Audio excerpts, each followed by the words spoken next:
Fine, it's 1 minute past 6. How are we all doing this evening? I hope you're all well. Who have we got in the chat? We've got Ms. Theosaurus. Hello, good evening. We've got Cal as well, who apparently was in the wrong account, but okay. And we've got Katara. Hi, Katara. Lovely to see you. And we've got Green Hat. Yay! Hope you are continuing to recover well and you're allowed to be unsupervised. Hi, Jules. I am very well, thank you. Oh, it's so exciting. We've got all the people. And we've got Patty as well. Hi, Patty. I was just saying that Lego have an event that's very relevant at this point. Lego have an event, May the 4th is their Star Wars Lego event. And I've been getting hammered with emails on a daily basis about all the Star Wars Lego sets. And every time I open it up in the morning, I think of Patty first because she is a fanatical Star Wars Lego collector. Jan's here as well. Jan was unsure if she was going to make it. How was the traffic, Jan? Hair looks good, thank you. Yeah, I've been caught in the rain, but it's still pretty fabulous. Let's be fair. I love my hairdresser. She's amazing. Yeah, so much happier. Fringe is much more sensible, and the greys are definitely there, but they're not too bad. Obviously, I haven't coloured it. I've just had it cut today. But even my faded bits at the top here, so this is obviously the part that gets the sun. It's still looking pretty good. I'm quite happy with it. I'm assuming that the traffic was awful, and you're not referencing my hair, because if you were, I'd be mildly offended by that. I'm just kidding. Yeah, I didn't fancy your chances. Yes, I actually didn't do much today. It was more like, okay, what's going on? Like, why is your elbow not working? And like the thresholds for like where it becomes awkward, where it becomes painful. So I've been given a set of exercises to do, and my next appointment is in a couple of weeks. So it looks like it's going to be a block of appointments.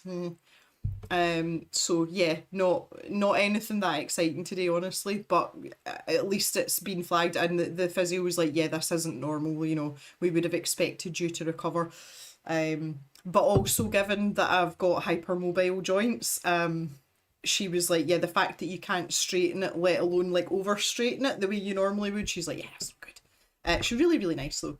So I'm going to be seeing the same person as well, which is obviously much more helpful. And I've managed to get appointments at my local hospital, which is like in the nearest town. So literally a 10-minute drive, which is amazing, because I would have had to go to some of the bigger hospitals in Edinburgh, and just for traffic, it's an absolute nightmare. So I'm optimistic, but like it's not going to be an overnight fix, but I knew that anyway. So yeah, all good. Oh, here's lovely. Yeah, it's like an unintentional ombre. But no, I'm quite happy with it. I have noticed my purple is fading to blue though, which is good because one of the problems I had, well, not a problem, but one of the things I didn't like was the turquoise and the blue. When it faded out, it was going like a sort of greenish colour, and it's the only colour that I would never want in my hair. So the fact that it's fading out to this sort of especially this side, like this kind of like pale greyish blue colour, which also blends in with my natural greys. I'll take it out. It's all good. It's all good. So yeah, I'm really happy to welcome you all on this Friday evening. Here in the UK, it is a bank holiday weekend, so that means everyone that works in normal industries has Monday off, schools are off, etc. Doesn't apply to me because farmers don't know what bank holiday is. But it's all good. Unfortunately, our weather is not going to keep up. The weather's been fantastic, but it's basically to be wet all weekend now. So, but what can you do? I also realised as well that I have the same shirt on that I had on last Friday. It wasn't intentional. I have come to accept the fact that this shirt is too big for me now though, so I'm sporting a wee vest underneath. I did have this all like buttoned. I was super smart today when I went out. And I had it buttoned up and like tucked into my jeans and everything, and it was just like a big sort of billowy tent. So this may be one of the last outings of this shirt, which is a shame because I really like it. But you know, worse problems to have. Katara was testing out some new writing pens, needlepoint gel pens. Oh, they bled through sketchbook paper. Oh no. Jules has got a lino print background. Oh, well that sounds fun.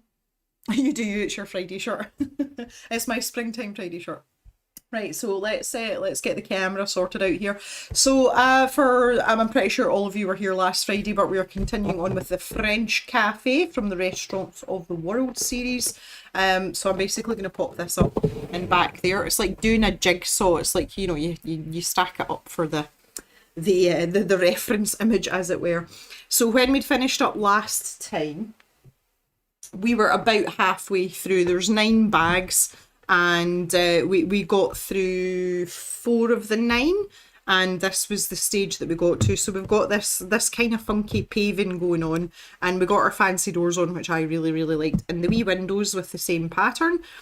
And we also worked on the very tiny interior that you can just see there. So we've got our cupcake and our chair wedged in the corner, and we've got a little cash register that's going on there.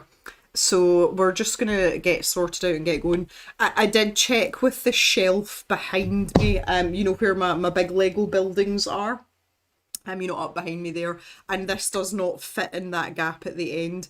Even at like a very jaunty angle, it doesn't fit. But, there is a shelf underneath that in that sort of corner there. And it's that box there is split in two with a glass shelf, and this fits perfectly in that space. So hopefully, if there's not too much height by the time we're finished, it should fit perfectly in that little space. So that's what I'm going for. Hi Laura. Oh, thank you. Yes, freshly cut. We're bouncy.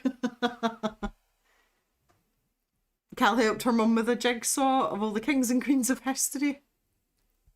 The print was teeny. Hey, yeah, no, that doesn't that doesn't sound fun, honestly. But okay, right. So let's get cracked in. I've got my wee book set up here. So I've got bag number 5.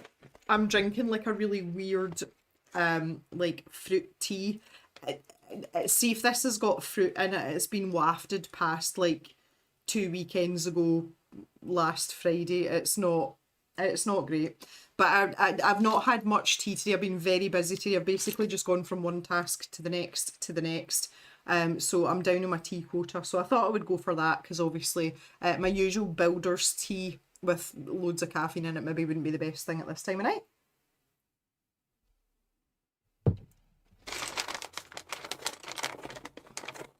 If that is a cupcake, I'm not sure the tiny French person that can fit in the sea would fit that cupcake inside. That's funny. Very true though, very true. Right, let's crack this open. We've still got this floating about from earlier. This is for round the front, round the logo. it doesn't, you know, I'll just leave it there. Okay. Bag number 5. Please tell me if that crackling was really loud, because if it is, I'll do it away from the microphone next time. Standard cave setup as well. I've got Jock down. He's down there in his proper bed, in his orthopedic bed. And he's had quite a good day today. He's been quite animated today, which I'm surprised at, because it was very warm this morning. And I thought the heat might not agree with him too much, but he's been absolutely fine. But he's very chilled out now. Very, very chilled out. The only thing I didn't do was bring my glasses through. My lighting's much better, just because it's really overcast outside, so it is raining. I thought I would put the overhead light on, so I can actually see fairly well. Look. These are one of my favourite Lego pieces ever. They're usually used for flowers and things, but I have a set of the kind of like smiley potted plants. And when you lift out the plant, because they come separate from the pot, these are used as roots. I just think it's a very inventive use of that. And one of the things I love about modern Lego. Oh, Laura does jigsaws with her daughters. I just don't have the patience for them. I used to help my my Scottish grandmother. I used to help her out occasionally, but I just don't have the patience. Right, okay, so here we go. We're looking to put the stripy bits on the back here, so you can see we've got the odd sections, which is these two that we did last time, but now we're going red, green, red, green, red, green. So we'll just grab them all out and get going.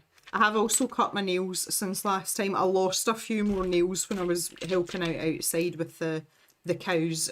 So that was me up to like 7 broken nails, and I was like, yeah, just cut them out. But I knew it would probably help me out doing this as well, because it's just easier to pick up the Lego pieces and, you know, do all the bits. So let's get going. I don't know if we want to change. I have got the other camera. This one. Yeah, I don't know if that's maybe better. Probably not at this point, actually. I might just be better tipping this up and showing you. One of the really nice things about YouTubing art stuff is you really only ever need a top-down view, but see when you're doing 3D stuff, you've got to think a bit more about your camera angles and, you know, what people actually can see and want to see. It's a bit too complicated for my liking. It's alright once in a while, but at least you can see what I'm doing here. I really love these olive green pieces though, but the olive green is like one of my colours, so. I still remember getting excited that we got window pieces and wheels. Yeah. Thanks, Snoo. Nice to see you. Yeah, do you know, it's really funny because when I went to the hairdresser, the last time I was in, my hairdresser was unwell, and it was her daughter that did my hair. And she had never cut my hair before, and she did a really, really good job, but it wasn't the way my hairdresser would do it.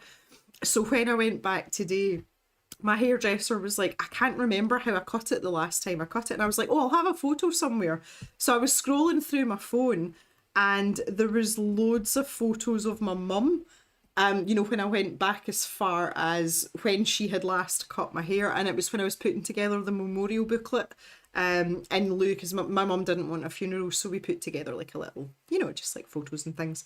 And there's a photograph of my mum, and it was taken just before I was born, so it was like early 80s, and my mum's hair was fantastic. It was really thick and it was darker than mine. And the minute my hairdresser saw it, she's like, my God, look at your mum's hair. And she's like, that's the way that I cut your hair, like to sit the same way as your mum's did in this picture. My mum was like, you know, like 30-ish at that point.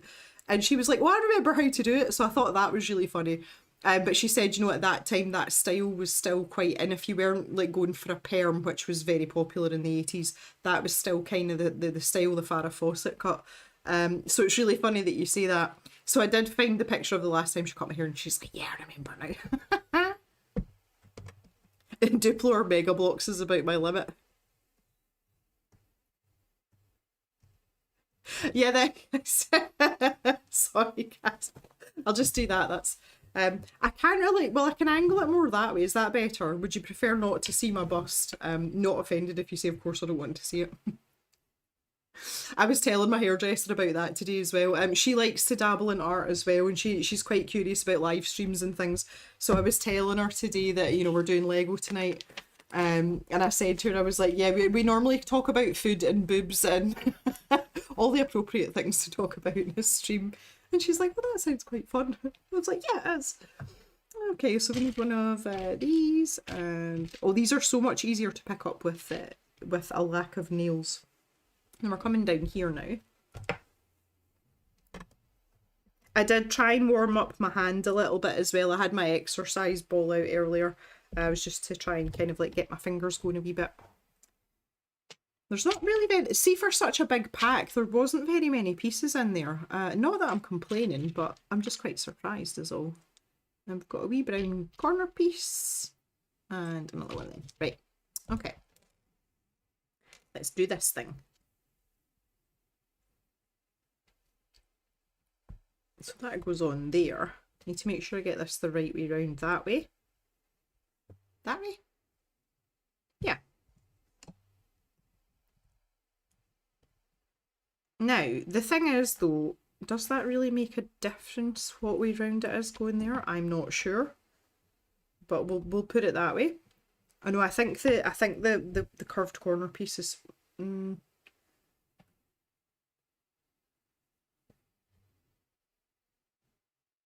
No, okay. Right, we're going that way. Unclear. Instructions unclear.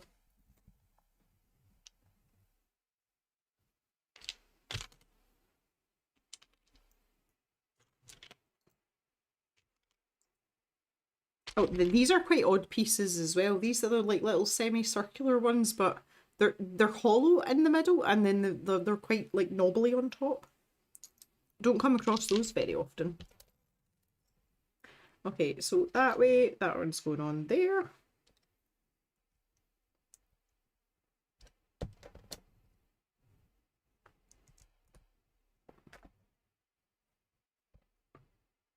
I often wonder, like, I'm assuming when they design these sets that a lot of it is like reverse engineered. So they start with the shape that they want it to look like, and then they, you know, like they go backwards and figure out the pieces as they go along. Because sometimes I look at them and I'm like, how the hell did they come up with like putting these together? Like that doesn't make any sense.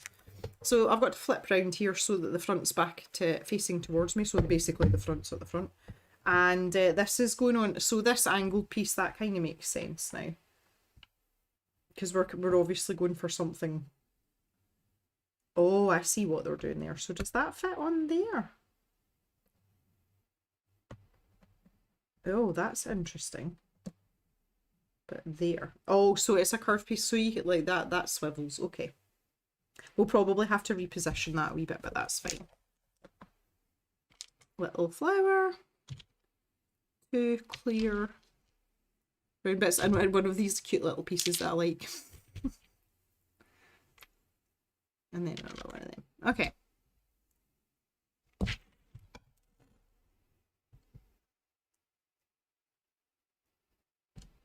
So we're doing a bit of stacking here, get a little bit of height on the go. Oh, I love it when we make pretty flowers. Ooh. So they're specifically wanting you to put the flower on the tallest part, so the most protruding part. That's a very interesting but subtle instruction. Ta-da! So small. And that's going there. Well, that's not facing the right way. There we go. And then that part's going on there. Okay, so that's kind of anchoring that. So if I turn that over, you can see that a bit better that way. Might help if I've got autofocus on it. Yeah, there you go.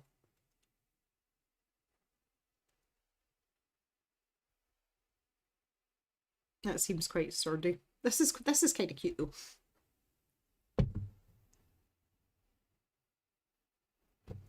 These all look a bit sort of ragged and jagged. We'll probably be showing that up something, so I'm not too concerned about that really.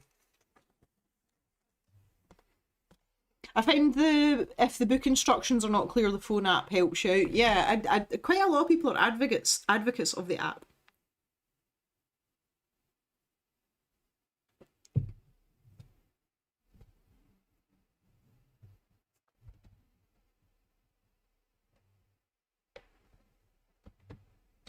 You've tried straightening your hair, yeah. And if a hairdresser straightens my hair, there's some sort of sorcery going on there. But if I straighten my hair the minute there's any sort of moisture or humidity, which is common, obviously, in Scotland, complete waste of time. Like, nah. That's why I usually go wavy. Right, so that's going on. Really? No, I don't know if I like that or not. Okay, 1, 2, 3. Okay, so this is us building up the back wall, so to speak. And those hollow parts that I pointed out earlier, they're actually facing out the way, which is quite interesting. Okay. Kind of learned to go there. Yeah, there we go. I was talking about, you know, this part here. So that just helps bring those pieces all into line, straighten them up a bit. Job's a good one.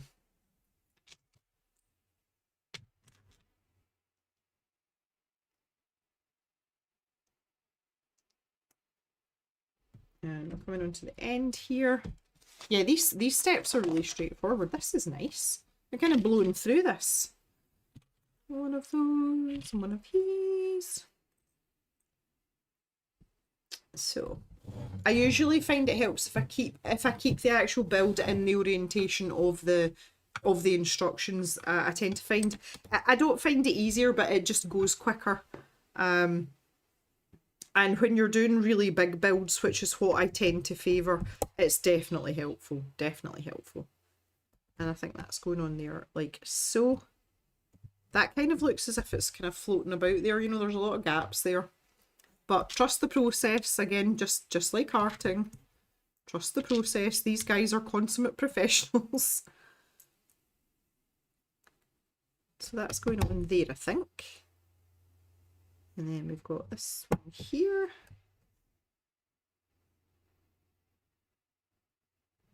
And then that flat edge there.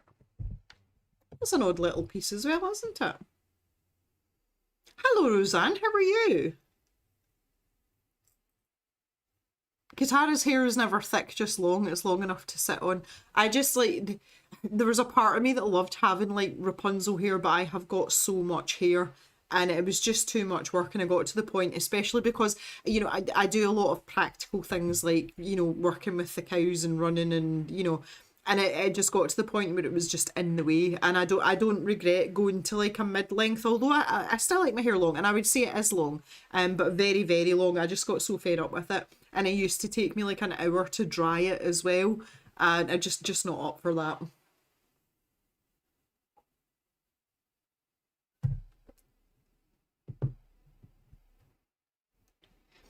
Laura's nephew's girlfriend has lost a lot of hair after having their wee baby. Do you know, apparently that's very common. I know quite a few people that their hair is thinned after giving birth.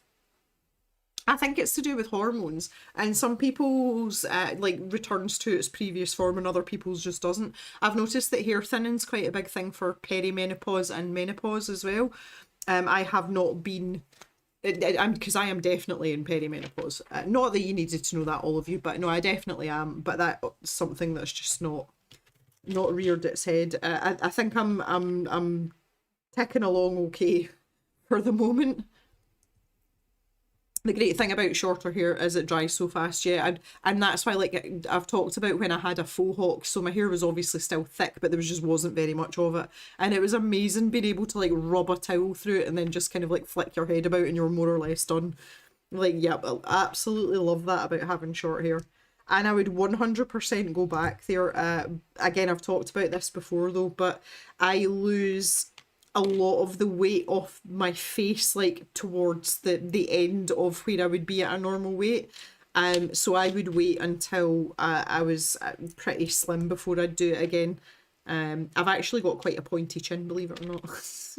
Where's my last slanted piece? Oh, there it is. Can't see if you're looking at it. But I loved my hair like that. Like, I really did. It was fabulous. And everyone always complimented me on it as well, which is not something I look for because I'm a person that doesn't really like having attention drawn to me. But it wasn't that like out there that people were looking at me thinking, oh my God, her hair's ridiculous. But people were genuinely like, yeah, that's a cool haircut. And I'm like, yeah, thanks very much. I'll go back there one day.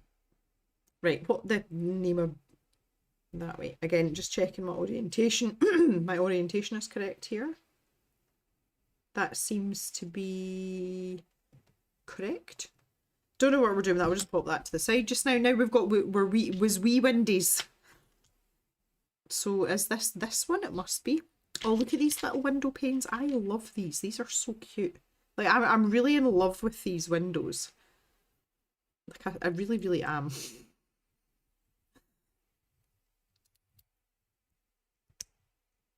So pretty, look. It's so pretty. Okay, and that's going on. So there is a bit of the little holes where you pop the panes into, they are weighted more one side of the frame than the other. So you can see you've got a recess there, whereas the pane on this side is much closer to the edge of the frame. So you need to make sure you get that the right way around as well. Which, yep. Lovely jubbly. And then we've got a wee tiny window. Now, I don't know where oh, there it is. Oh, it's hiding. Oh, this is fiddly. Hair works on a crop rotation system. Pregnancy hormones stop that system, which is why people thin their hair is better during find their hair is better during pregnancy. Patty's got curly hair but can't stand the weight, so I keep it short. The thing is though, Patty, I think your hair looks great the way it is. It looks really healthy and like full.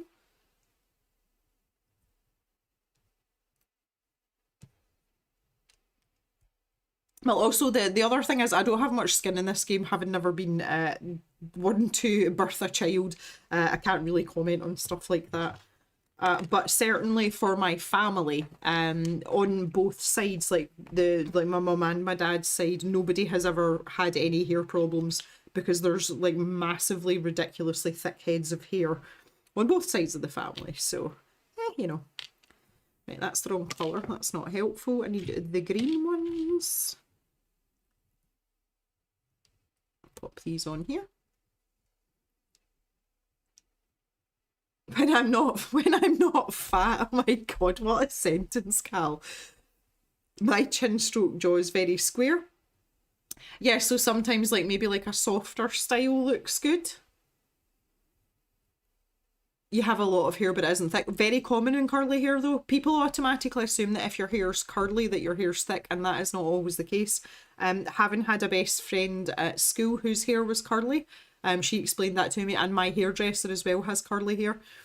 My hairdresser's a legend though, like I love her. She's just like she's a miracle worker.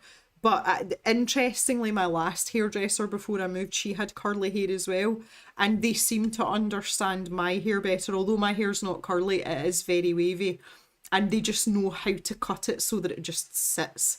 And one of the things I was saying to my hairdresser today, like I'm super excited about waking up tomorrow morning, because I'll literally just like give my head a shake and my hair will just sit like perfectly. And it's because she knows how to cut it, you know, to work with the waves that are there naturally.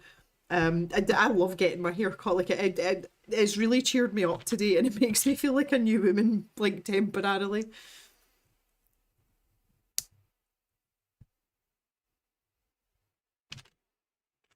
I like these pieces as well. These make me happy.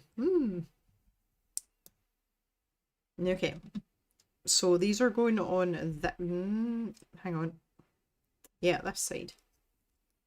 Pop that on there. So that's us got like another wall basically with the window in, which I didn't see coming, to be fair. I didn't think that's where we were going, but that's where we are. And then we've got this little piece that looks like a little awning or like a little canopy. So cute. And then we're going to stick this on. The left side of the facade is designed as a module so you can easily slide it into place. Okay, well let's turn this back round and just see how it works. We're sliding it into place, really? Oh, okay. Like really, we're literally sliding it in. And then we can press it onto those lime green blocks, like that's how it's going to fix on. There we go. Oh, that's clever. I like that a lot. We're starting to look a bit more like a cafe from the front now instead of just like a collection of bricks. That's nice. Love it. Okay.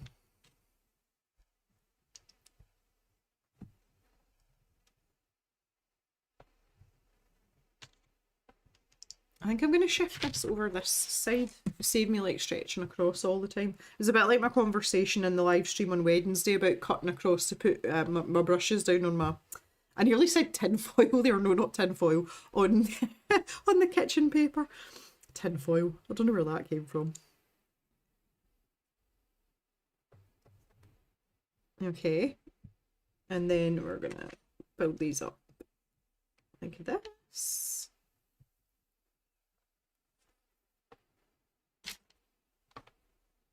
Then we're putting two of these together.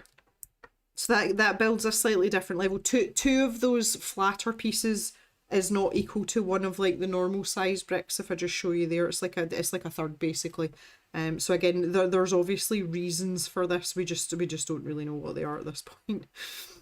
We're gonna find out. This again, this is obviously a pillar part of the wall of some description.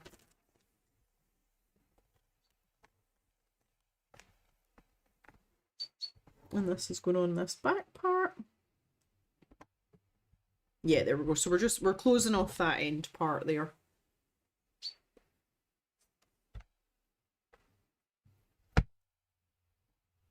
Still not entirely sure about that bit that slid in, but okay. Right, we've not really got much. I think what I'll do is hang on a wee second here, just because I've moved that. I'll move this one over here, and then we can do that. How's that? I love the fact that you can just do that. The joys of modern technology. Let's just move stuff about so that it suits. There's quite a lot of little itty bitty bits going on, but it's basically, I think, just what's left in the... That's better. What's left in the tray here. Right, okay. So we've got this. Again, make sure my orientation is correct. That way? Yes. And then we're popping that there. This is hooking up underneath. Good so far. Down here.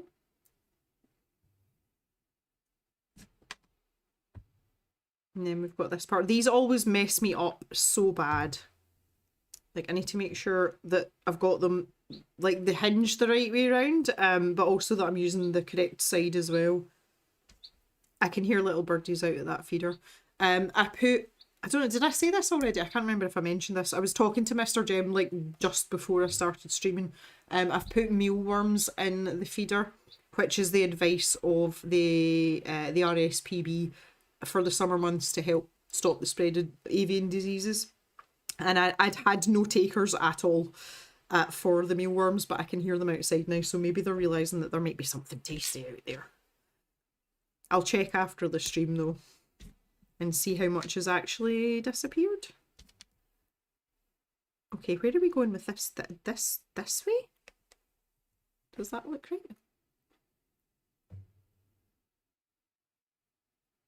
Do any of you buy Lego second hand? Would really annoy me if bits were missing, which is probably most likely to happen.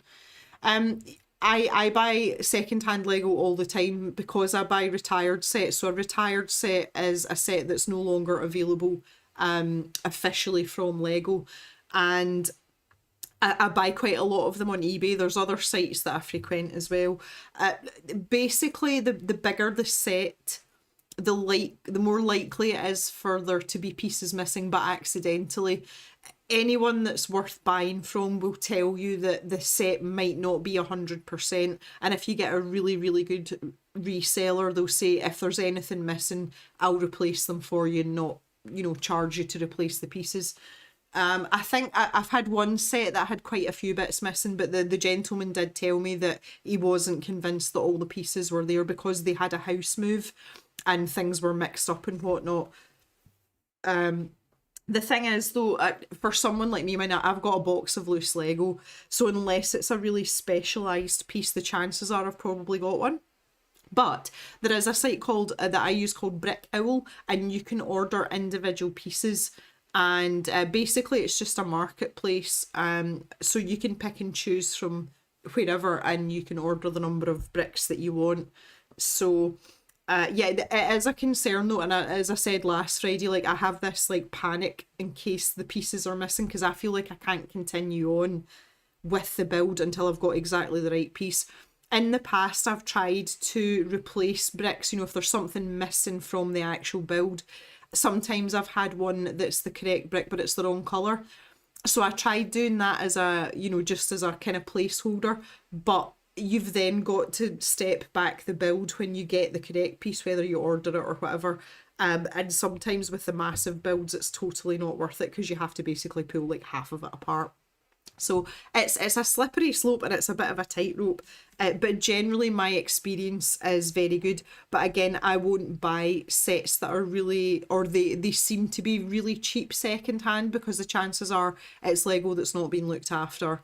You know, I very much go from the collector side of things rather than a set that's been played with by kids. I'm always looking for them with the original box and the instruction manual, etc., etc. So that's quite a wide subject, but that's a very good question, Laura. Oh, shh, Jules, we don't talk about 3D printing Lego bricks. That's not allowed. The other thing is, as well, is I can totally tell a genuine Lego brick from a 3D printed one. And a 3D printed one, if you include that, will lower the value of the set. Cal's overrun with Starlings. Someone else was talking about Starlings. I think it might have been Ulrika. Maybe in the Discord. We just don't have any. Like, we don't have any. I just read your second comment, Cal, and I read that as last week looking out of the window and seeing a cow flying off with a coconut shell. I was like, that's quite interesting. Clearly not what we meant. Oh, right, this is going on here. Oh, this is interesting. So that goes in that wee gap there. Oh. Well, that doesn't seem to sit right. Is that supposed... Oh, that's supposed to go in that hole there. There we go. That's better. So we're starting to get the front here. We're starting to look a little bit finished there. Right. Okay. These are our spares. Again, I'll just get my little tin Swedish mug out for these. It's full of gouache paint at the moment, so we'll just tip that out. We'll do that later. It'll be fine. Need to use these for the Lego pieces just now. And I've still got this flappy bit flapping about. That's fine as well. Right, bag number 6. Here we go.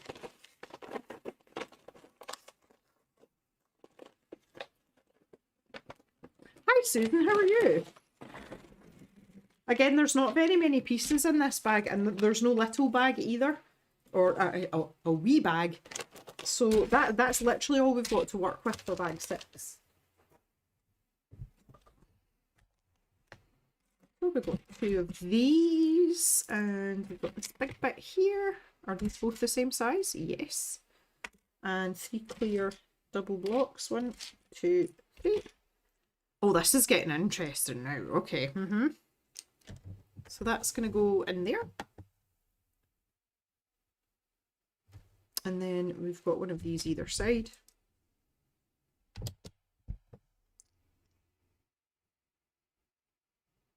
And those are going on there. It doesn't look like you can see a gap there, but I think the gap is... I don't think we've missed anything there.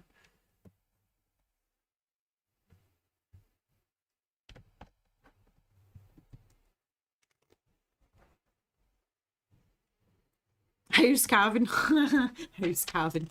Chaotic, to say the least. Unfortunately, we lost a cow. Not something you really want to happen ever. Don't actually know what was wrong. She was poorly, and Mr. Jem put her in a pen by herself and actually kept her calf away from her just overnight because she was lying down. She really was very poorly, and he gave her the available drugs that we have. So we usually automatically give like an anti-inflammatory, you know, that kind of thing. And she seemed to have perked up a little bit the following morning, but she passed away shortly after that. So her calf is now an orphan, which is, it's sad and it's difficult to deal with, but it's just the reality of having living things, especially when you have hundreds of living things. You're going to lose one every now and then. So that's been a bit sad today. Mr. Jem, he's actually more annoyed than anything, and that's quite common because he gets annoyed because he feels like he hasn't done enough, you know, and thinks that there's something else he could do to save said animal. So yeah, it's been a bit rough actually the last few days, but generally speaking, calving is going quite well. And all the babies are doing good. Most of them are out in the field now, and we are down to one pen, so there's 20 odd left. Now, bearing in mind we have a 10-week calving window, and this is us just coming to the end of week 4, and we have less than we've just over 12% left of the whole herd to calve. So yeah, it's pretty frantic. Mr. Jem is absolutely run ragged, and I'm not far behind him. So, but in a good way, not in a bad way. But you never want to lose a cow. That's always really, really sad. But you know, it's the way of it, and you've got to be made of hardy stuff to do this kind of job. And it wouldn't be the first time that we've lost a cow, so but we did everything we could for her.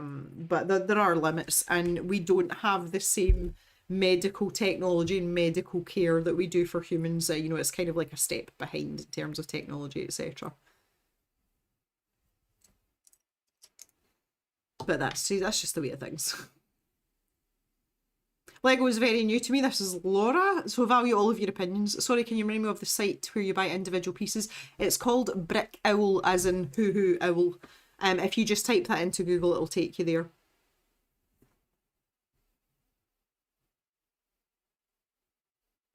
Got all excited for the new Animal Crossing Lego, and then you saw the price. Yeah, some of it's quite expensive. The only one that I haven't bought yet is the museum. I think that's one of the biggest sets. I will get it at some point, but just not just now. But I've got all the other ones, the newer ones. I absolutely love the Animal Crossing Lego. As someone that's been playing Animal Crossing for many, many, many years. Ooh, what have I missed here? Have I missed something? Oh, hang on. No, I've misplaced this one. That's what it is. Yeah, the attention to detail, which is always like that with Lego. The things that they've included from the games, and they're quite subtle. Like it's really lovely. So I've been a big fan of buying them, but the museum set, it seems quite expensive for what it is, honestly. I'm in the camp though that I'll buy it anyway. I'm the ultimate consumer for that. But yeah, I have noticed that the sets they're quite expensive this time.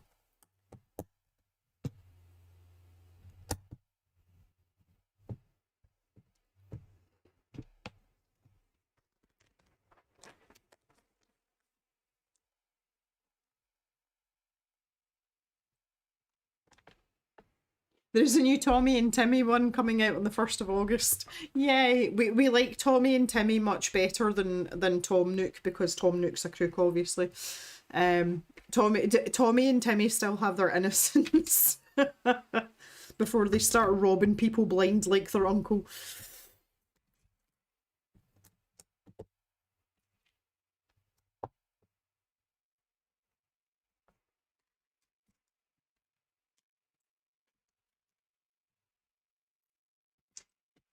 Here we go, we've got another one of these little mini jobs going on here.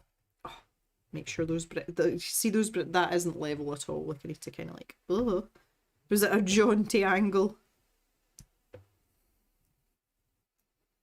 And that's going on top of there, and we're meeting up in this corner here. Again, this is just to bring, because these pieces were quite loose, so this is just like an anchor piece to make it nice and solid and sturdy, which is what we want.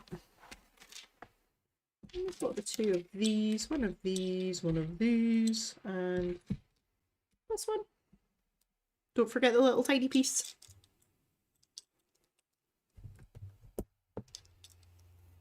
So this is obviously the basis for building the sort of fancy roof part that we're doing here.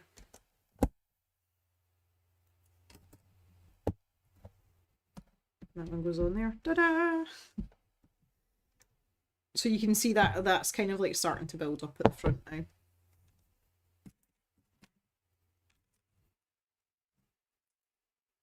One of these and two of these. I have to say, do you know, some like, although things are quite difficult just now, That like this is always a very strained time of year for us because Mr. Jem's like running on fumes a lot of the time and we don't see a lot of each other. We're like passing ships in the night, and things that Mr. Jem would normally do, you know, in terms of like our household, basically everything's dumped on me on top of all the things that I already do. So it can be quite strained.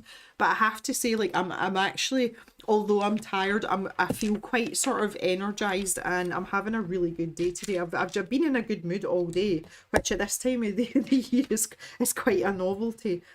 See, going for a haircut, it's amazing how, like, such a simple thing. I was saying this to my friend earlier. Like, it's amazing how something so simple can really sort of give you a boost. And I have literally not stopped since the second I opened my eyes this morning because I was very determined, although I had to cram a lot of stuff in today. I was going for a run this morning.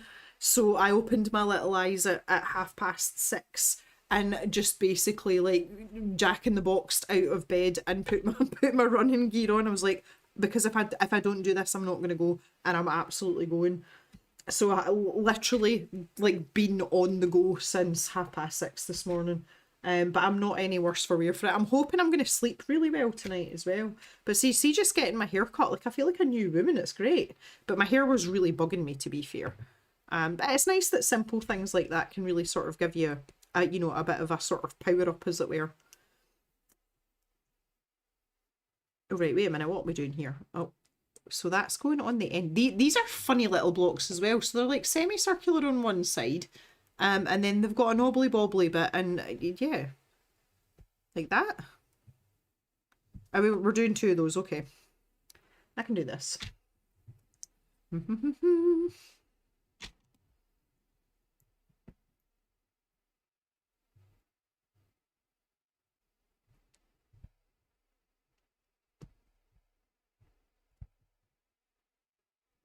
Okay, so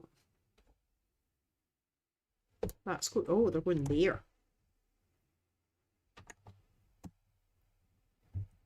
Oh, okay, I'm like, what is this for? But this is the start, excuse me, of like a kind of fancy window part. If I just show you the box here, that's this part here. Ooh, fancy, fancy, fancy.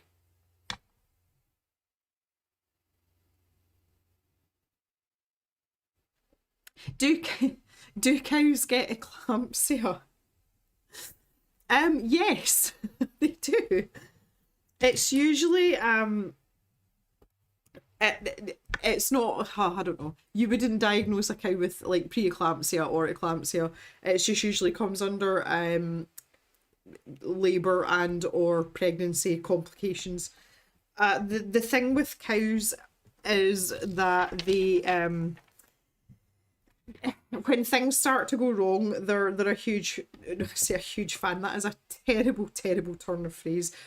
Basically, if there's anything that stresses their body too much, they will just try and give birth. That's what happens, and that's really the point that we would intervene. So quite often, it's basically you either save a cow and a calf, or you save the calf, or you save the cow and not the calf, and that's kind of it. Laura would love to be able to run. Unfortunately, I need to lose quite a bit of weight first, then start getting my fitness in check. Well, Laura, let me tell you a little story, and this is not meant to be preachy at all. I have, to be fair, to put it in context, I have been running since I was in my late teens. I ran at school, as a young to mid teenager, but I really started running properly when I was like 19, 20, 21. So I've been running for a long time, but I have literally run at every single stage in every weight that I've been, which is basically like an 8-stone window, so that's pretty big. The thing that did it for me though was I had a knee injury, so I got to a point where if I went over a certain weight, my knee basically would just blow out because I was carrying too much weight. It is possible to run when you're heavier. I have done it and I'm still doing it to a degree, although I'm not as heavy as I was. It is doable. The best thing to do if you don't have any sort of like base level fitness. Honestly, just get out walking. Get yourself a nice, comfy, supportive pair of trainers. They don't have to be expensive. And just get yourself out and get a wiggle on and start walking. And it is the best place to start. And you can literally just go from there. And I don't know if any of you, I'm quite an avid watcher of TikTok when the mood takes me, and I've been watching all the TikToks from people that have been at the London Marathon, and you, again, if you're not used to seeing things like that, you would be amazed at the number of people that ran, not walked, ran the London Marathon that would not be considered to be a normal or healthy weight. It's very, very encouraging. And it just goes to show you what can be done. The issue is, though, if you are carrying weight, you're much more prone to injury because obviously you're putting more stress on your joints and your muscles. And I've always been almost overcautious about that, but and it's like kind of like my mantra, I would rather be able to run slow than not at all. But you'd be surprised. The human body is, it's a very magical thing. It's quite a piece of engineering. Oh, look at her fancy pillar now. But yeah, having a base level of fitness is obviously very advantageous. And if you're not used to doing that, it's a really great and safe place to start as well. But one of the lovely girlies that I work with, she has always wanted to go running, and she's just started the Couch to 5K program, which again I highly recommend. It is very good. It's very safe. And is very beginner friendly, and she's doing that, and I'm so excited to have someone at work to talk about running with. And she's going to regret her decision pretty soon, because she'll be sick of listening to me. But it's lovely, and she's getting on really well, so I'm kind of cheering her on for that as well. And again, she's a similar age to me, and she said, "Oh, I've always really wanted to be able to run," and I'm like, "Well, you can."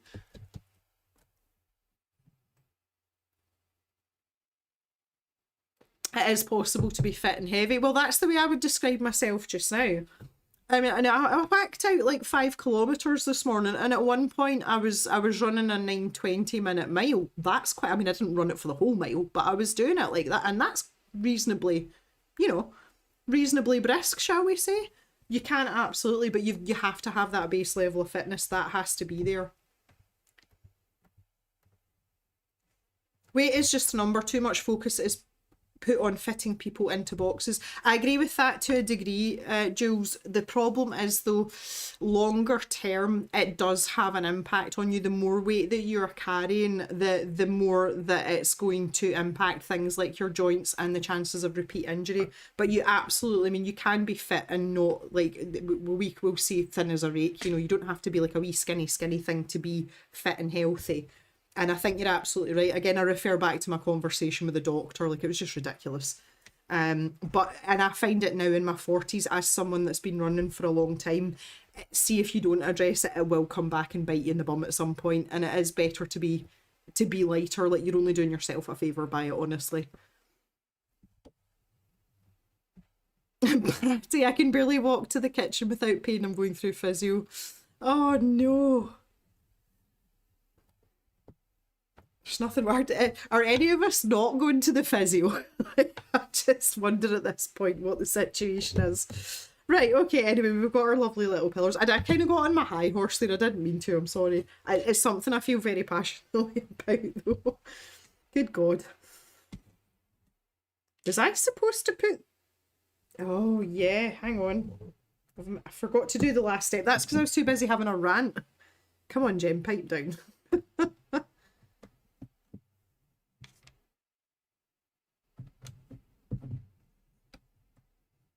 There we go, that's better.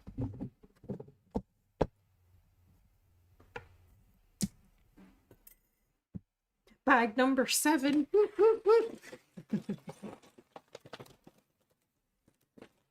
Laura's 46. Okay, so we're in the ballpark. Really wanted to try and lose weight and get fitter for 50. Yeah, absolutely. This is the thing, though. And again, being someone that has been a variety of weights over my lifetime, and sometimes been healthier at heavier weights than when I was skinnier. It's never too late to start looking after yourself. And as I say, specifically with weight, you're only going to be doing yourself a benefit. Even if it's just a little bit, like no one's saying that you have to, again, if you want to be like my doctor, oh, you should be like, your BMI should be 21, and it's never going to be 21. Like, no, no, no. But there's things that you can do to improve your health, and it is never, ever, ever too late to do that.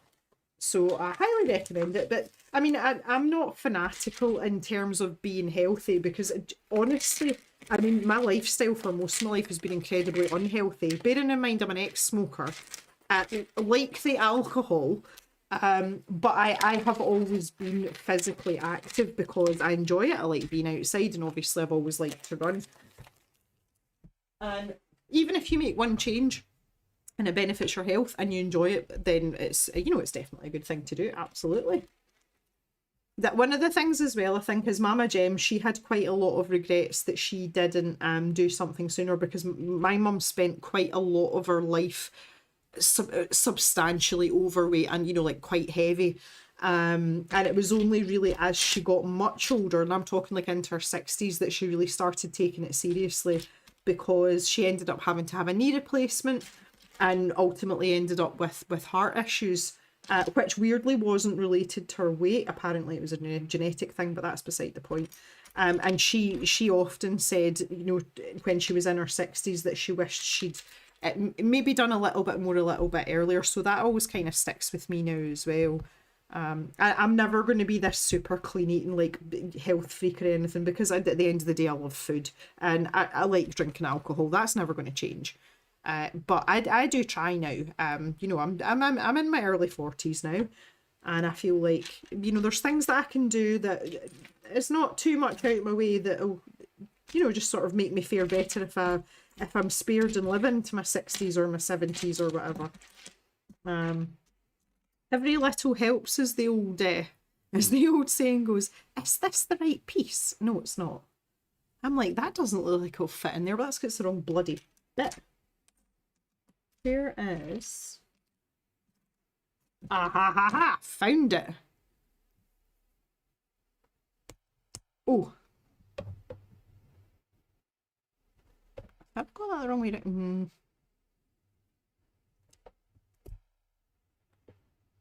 Is that supposed to fit over? No.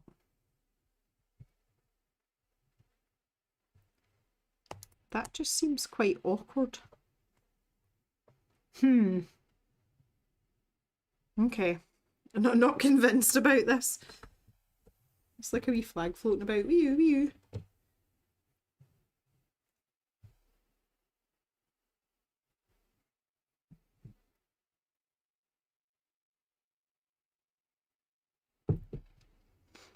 Cal says the only advice, well, we're always up for a little bit of advice. The only advice I give to anyone trying is to be kind to yourself. Yes.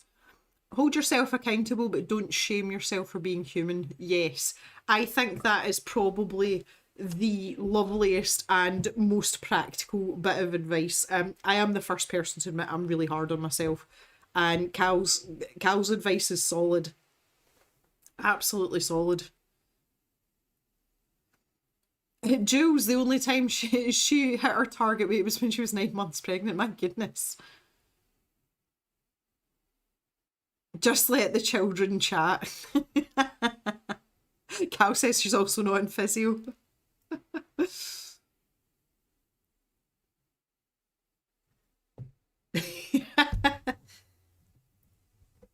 Well, I don't know. I'm surrounded by a lot of old uns. You know, I take these things quite seriously. It says when you're sitting chatting away to your gran at like 90 odd. Like, if anyone had ever told me that I would have my grandparents when I was in my 30s and you know, like heading towards 40, I would have laughed at them. But yeah, there you go. And there's lots of words of wisdom in there. Definitely. 2 of these, 1 of these. Oh, we're building what I call a chocolate wall here. I do like a chocolate wall. Let's pop that in there.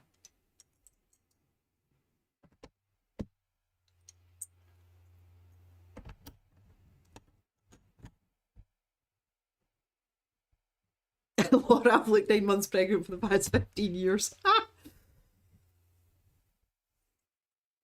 That's another thing as well. The age is just a number, and my mum was a great advocate for that because she was daft as a bloody brush, and people often thought she was much younger than she was. So when she was in her 70s, when my mum passed away last year, she was just shy of 72. No, 73. Hang on. No, just shy of, yeah, just shy of 73. And people thought she was in her early 60s. And I'm pretty sure it was her attitude and the fact that she always had ridiculously, like offensively coloured nails, and she basically didn't give a rat's ass what people thought, but she had a wicked sense of humour as well. Definitely kept her young. My gran was the same though. My gran lived to 98, and she was often mistaken. I'm sure I've told this story before. She went to the doctor's surgery, and whatever it was she was in for, I can't remember now, but the health professional asked her for a date of birth, and my gran told the health professional, and they looked at her and were like, "Are you sure?" And my gran's like, "Well, I'm bloody sure I know when I was born." And the healthcare worker was like, "Oh, right, okay, no, it's just that you don't look, I was expecting this like wizened wee tiny old woman to wander in." And my gran's like, no, don't be ridiculous, but please don't insult me by telling me I don't know what year I was born. So it definitely runs in the family, but I think it's an attitude and a mindset as well. But my gran was very much a if you don't use it, you lose it type of person. So she took herself out for a walk along the pier, and she used to do jigsaws, and she loved her iPad and her internet, which she didn't get her iPad until she was 93. So that tells you kind of all you need to know. But she was like, yeah, I'm going to learn to use this. And, she learned the difference between emails and Facebook. Facebook and FaceTime, that confused her for a wee bit. Just obviously because they were similarly named. But she got the hang of it. And I kept telling her, like, because she kept apologising, because she would phone me and say, I've done something, Jem, like, I don't know what I've, what I've done wrong here. And I'm scared in case I break it. And I'm saying to her, don't apologise. It's the same for everyone. If you do something on an iPad or a computer, if you only do it once in a while, you do forget how to do it. And I was like, you need to keep doing it so that it sticks. And I was like, that's not because you're old. That happens to everyone. And she was kind of like, oh, right, okay, I see your point.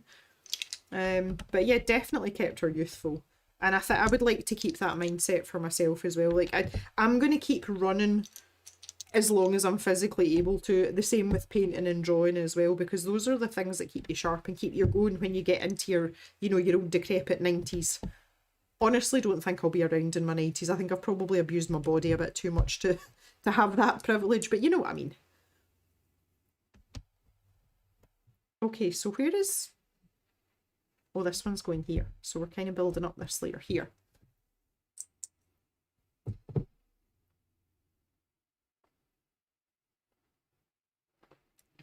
Cal's sister would pass for 50s. As someone who does IT for a job, that's not old age, that's everyone. Yeah, I really struggle. I hope that there's like none of the other family members watching this. I really struggle with my father-in-law. He is a complete technophobe, and he is the same age as my mum was, so a couple of years older than like Papa Jem, for example. And oh my goodness, it took his daughters, so my sisters-in-law, it took them so long just to get him to use a mobile phone. The problem is now though, he phones Mr. Jem when he's got a problem with something, and see, listening to the conversation of him like trying to help his dad, it is painful. Like, I would not have the patience for it. Mr. Jem, give him his due, has the patience of a saint, especially when it comes to his own dad, obviously, but oh my god, it's like, it's torture. I just can't. Like, I just can't. Like, I have to walk out of the room if he's got him on speaker, because I start to get irrationally angry about it.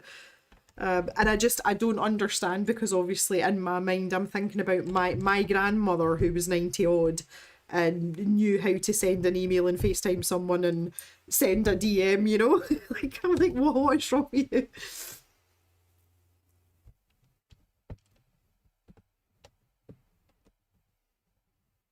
Oh, see, I love old people though. Like, oh, there's so much to be learned from them as well, and I enjoy the company of old people too. Patty's dad used to call Facebook faceplate. And your mum was on Facebook more than you. Well, that's funny because so was my mum. Like, she was like surgically attached to Facebook, and well, just surgically attached to her iPad generally. It used to infuriate me a little bit.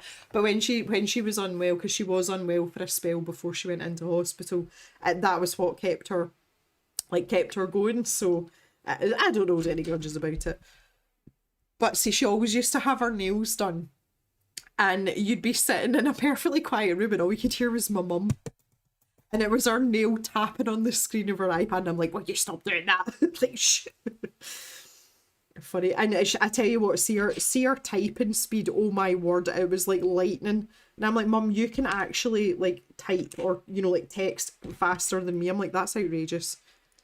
But again, when she couldn't go out as much when she was unwell, it was the way she kept in touch with her friends as well, and like everyone was checking in her. So it was actually a really good thing. A really, really good thing. Right, so we're here now. Just making sure I'm still on the right track. Pop this. Oh, nearly threw that away there.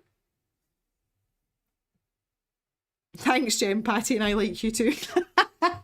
You guys like absolutely don't count. Like, no, I will not accept that because I don't see you guys as old. Like right. So just as an example, Jan's a bit younger than Papa Jem. I don't look at my dad as old, so that's that theory out the window. Like, see when I think of an old person, I think of somebody like 80. That's like, I'm like, okay, you're old. You can be older, but that's not old. Oh, I'm literally just chucking bits of Lego about now. That is the first piece that's hit the ground, and I've no idea where it went. Oh, I can see it. Hang on. I've got to go down into the depths. I've just realised as well that my foam roller is under my desk, and see, while I'm sitting here, I should really be using it on the soles of my feet because my feet are slightly fatigued today after my run this morning. I went a wee bit faster than I meant to this morning, but it was kind of accidental and it felt good, so I'm like, yeah, whatever, I'll just keep going. But I think my calves are a wee bit tight now, which is to be expected. But I can feel the soles of my feet as well. I'm really, really, really needing to go for running shoes, which I will be doing when Papa Jem is up in the middle of the month. So only a couple of weeks to go. Get myself sorted out, kitted out again.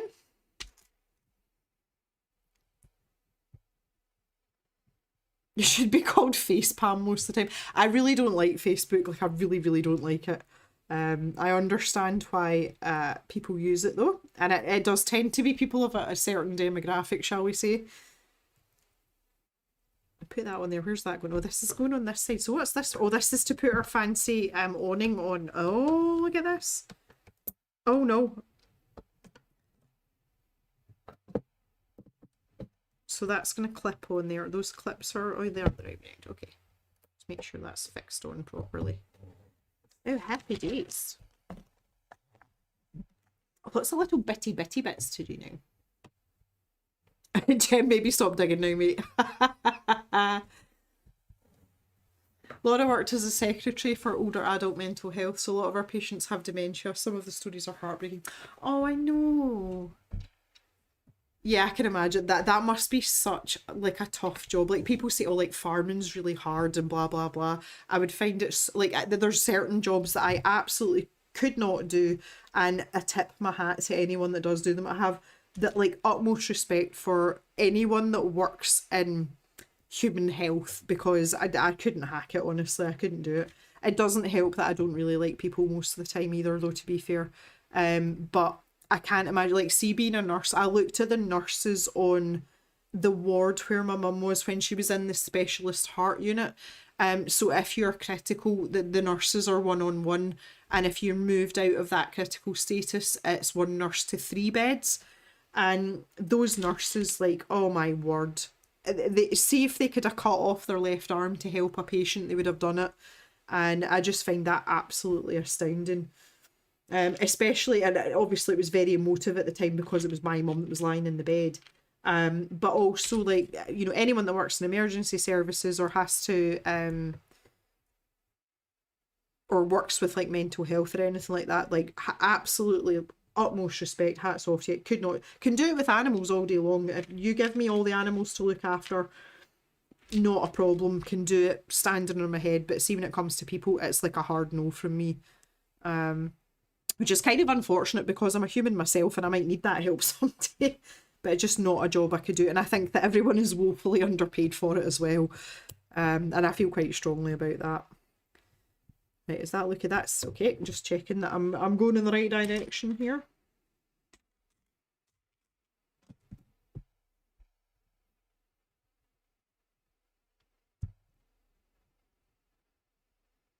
Cal couldn't be a vet, you like animals too much. But that, it's part and parcel of it though, is knowing when to cut the cord.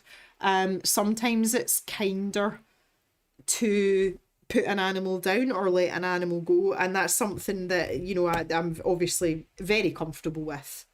And you know, I was talking, I'm sure it was that on Wednesday, but I was talking about sometimes when an animal gives birth and the offspring comes out, sometimes you just look at them and you just know, and you're like, you weren't meant to be here, like you weren't for this world, kind of thing. And the kindest thing to do is just to let them go. And it's, you know, it's better for everyone all round. I find that much easier to accept, because I do find it very stressful. See, if we have an animal that is unwell and they're kind of that borderline, I find that extremely difficult to deal with. Until it gets to that tipping point, whether I know, you know, they're going to go into recovery or whether they're on the downward spiral. And when they're on the downward spiral, I just want it to be over for them. So yeah, but I find that much easier than dealing with humans. I also, like, what a disgusting conversation. See, when it comes to bodily fluids, I've had this conversation with many people. All the animal bodily fluids you can think of, I have zero problems with. See, human fluids, I'm like, I nope out straight away. I'm like, absolutely not. Like, even saliva, I'm like, nope. If it's not mine, I don't want to know. Yet with animals, it is like, it just doesn't bother me. Like, I've got a tolerance for it. So, I mean, I would be a crap nurse. Like, I would be absolutely terrible.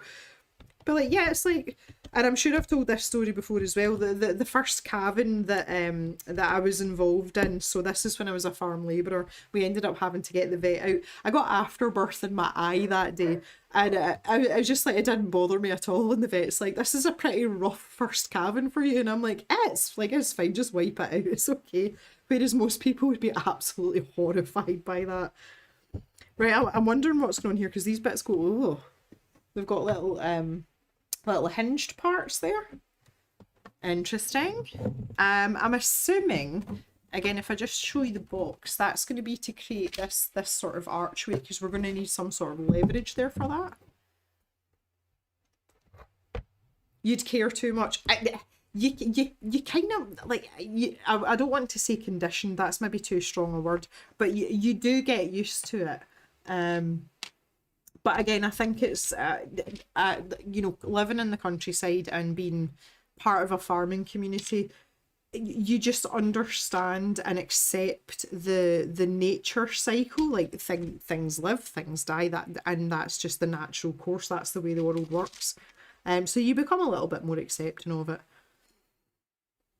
Especially as well, when you know yourself, you've done absolutely everything you can. Obviously, I've got quite a strong moral compass, and I will go to the ends of the earth, because I wouldn't be able to sleep at night knowing that I hadn't done everything that was absolutely possible. So there's a bit of that as well. You do become a bit battle hardened, though, I'm not gonna lie. And that's just part of the job, and it's the reason why some people can do it and some people can't.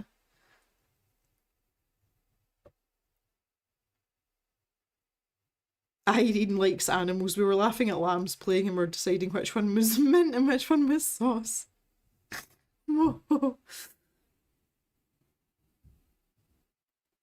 Right, so that goes in this wee gap here. Oh yeah, we're getting our fancy on now. This is we're definitely going for the archway here. Woo!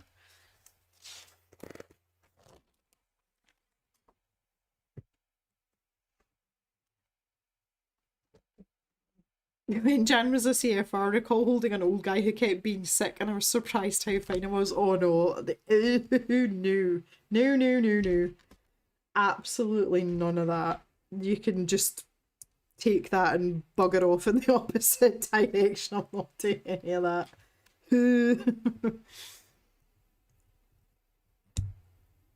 When Patty was doing hospice for mum at home, it was the hardest thing I've done. Well, it's interesting because it was actually my Italian grandmother, and I spent a little bit of time caring for her, and I literally sucked up every like ounce of my being because I wanted to look after her. And I was like physically retching though, like see when I was caring for her and helping her and stuff.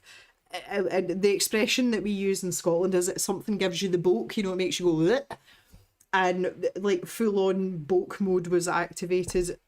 But I mean, I still did it. Obviously, I did it because it's my grandmother, and of course I'm going to look after her. But there was not one part of me that ever wanted to repeat that process again, even if I was getting paid for it. I'm like, nah, absolutely not. It's funny how we're all built differently for stuff like that, though, because I mean, some of the things that you see with livestock, especially, like some of it's quite harrowing, it's quite horrific, and yet I seem to take that in my stride. But the minute it comes to humans, I'm like, oh no, no, no, no, like absolutely no chance, no how, no can do, go away. I think Gallows humour is a way people in tough jobs that do. Yeah, well, yeah, okay, yeah, I get that. I don't know. Maybe it's an easier detachment when it's animals because they're not human. I don't know. But it's certainly something I've never really I've never really had to grapple with it, if you know what I mean. Oh, we're starting the arch now. Look, that looks fantastic already. Love it.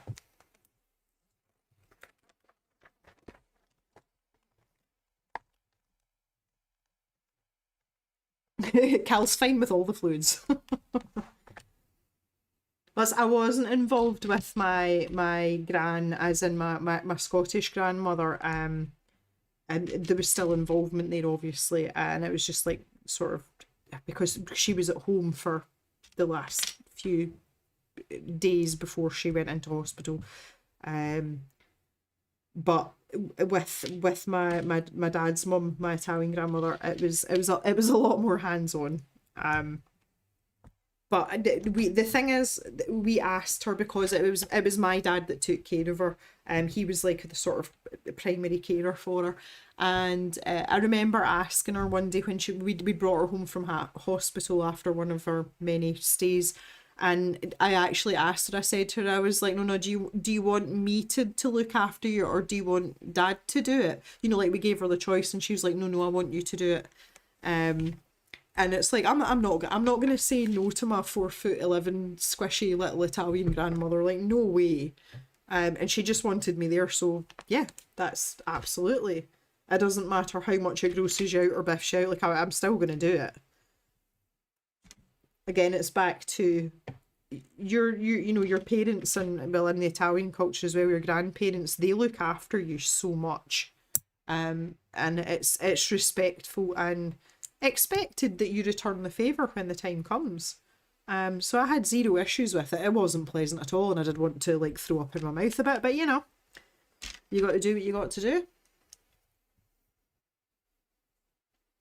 Laura, one of her doctors worked in gynae and operated in a room with a plum-sized abscess on her noo-noo. There's a certain way to cut into it, but it exploded and landed on her face. Yeah. That's one of the things that someone once asked me, what's a smell that you can never get used to? And I'm like, see necrotic flesh in an abscess. It infiltrates your nostrils and it just never goes away, and it is just a smell you never get used to.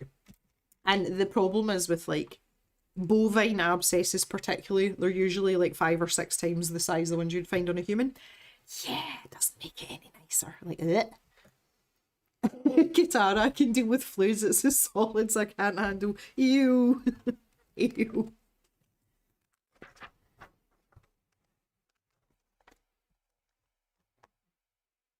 Jan saying, by the way, Irene told me Wednesday she misses being a vet during lambing. I didn't tell her Jen doesn't like sheep. Oh my god, like she got something wrong with her. Like, oh no, like don't even get me started. Absolutely hate sheep. Like I hate them. Would never ever ever. If someone said to me you're going to be destitute unless you lamb like 100 ewes, I'd be like, nah, do you know what? I'll plead poverty. Go away.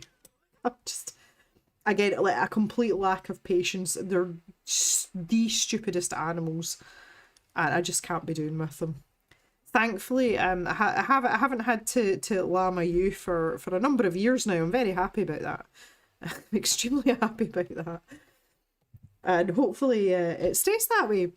I would like that very much. Not a fan, not a fan at all. I have got no idea what this is for. I just feel like as if I'm like I'm building like a robot part here. I'm just sort of blindly following the instructions. It's fine. But yeah, no, oh, sheep, no, just sheep and lambs in general. I'm like, nope, nope, nope, nope. Patty learned handling fluids when she had her horse. Well, I can see that, but I'm fine with horse fluids. That's okay, just not human ones. To be fair though, when it comes to horses, that's a lot of fluids.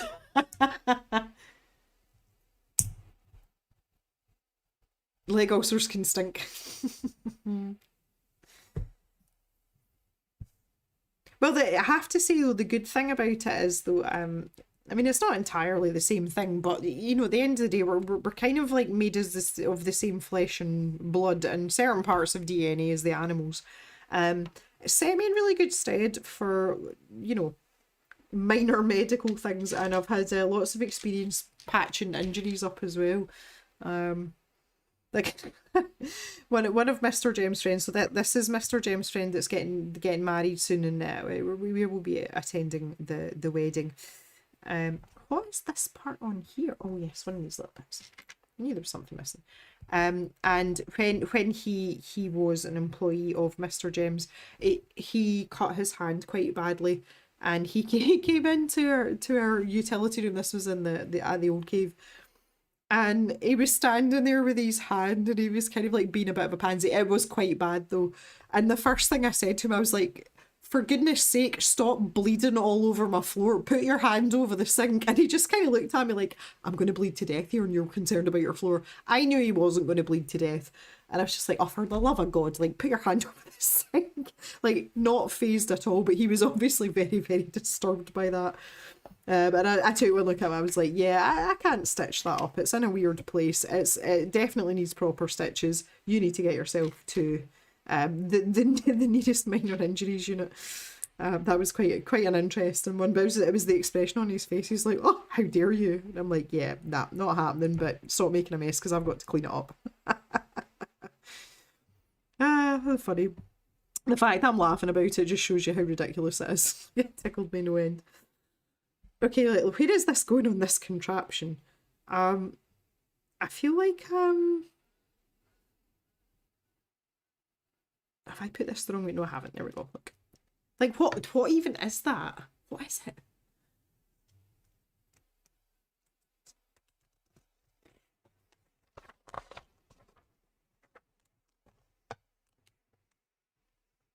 Told her not to make a mess of your car. Hi Black Rose, how you doing?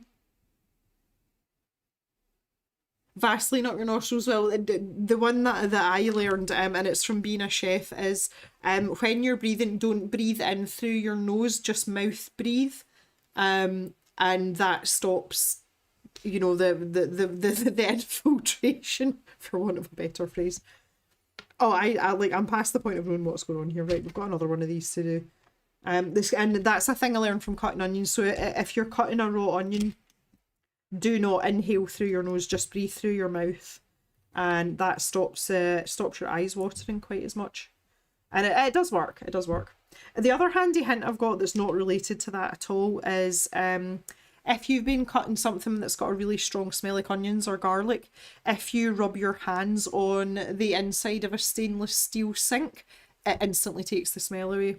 And if you don't believe me, just go and try it. If you don't have a stainless steel sink, I'm terribly sorry, but it works instantly, and you end up with not stinky garlic fingers, which is always nice. Obviously, with me, it's usually garlic. Oh, this is like, okay, this is the top of the car. Oh, I get it. So this is going in here. Yeah. Oh, it's so good. The brick-built arch here is achieved by nesting the new 1x2 slope elements in combination with plates. It creates a realistic texture and pattern, as often seen in main entrances. Woo.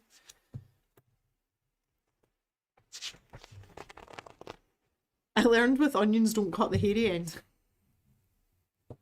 You can get stainless steel soap for that too. Interesting. I have a stainless steel sink, so maybe no need for the soap, but yes, that would be good. You know what works for onions? Don't cut onions. Sound advice from Katara, love it. Okay, we've got these nice rounded pieces here. So that's going on there. Put this one on here like so, and that one goes in the middle. Beautiful. So I've got this. I don't know why I'm holding on to this one. There's that step that I missed. Oh, I missed this. I got really excited about that, didn't I? Just checking that I didn't miss anything. No, right, okay, just checking. A little bit animated about that. So we've got 2 of these. After I've finished this bag, so we're nearly there, I'm going to take a wee break at this point. Again, it's more for my back than anything because I'm leaning over, and especially because I've been running today, my back's starting to ache a little bit. So I just need to go and straighten up and take a bit of a walk about. 3 of these, which we've got also. Oh, yeah, okay, cool. So the force. Ooh.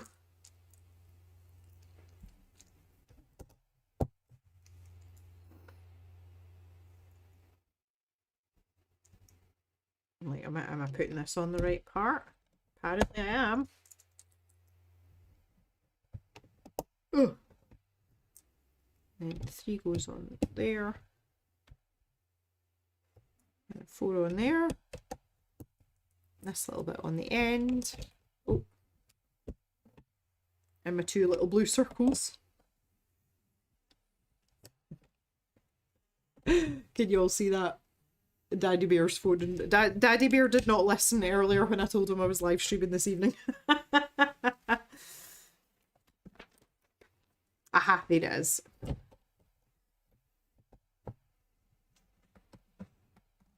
Okay. Oh, we're getting the fancy bits in now, look. I get really excited about these bits. Ooh. Don't fling it away out of excitement though. So 1 on there, 1 on here. Oh, we've got fancy gold bits going on the top as well. Oh, this is a fancy cafe.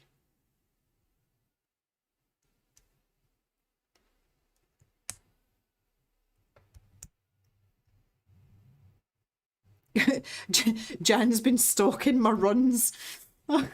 Thanks, Jan. You've earned a rest and walk around. Well done, mate. Thank you.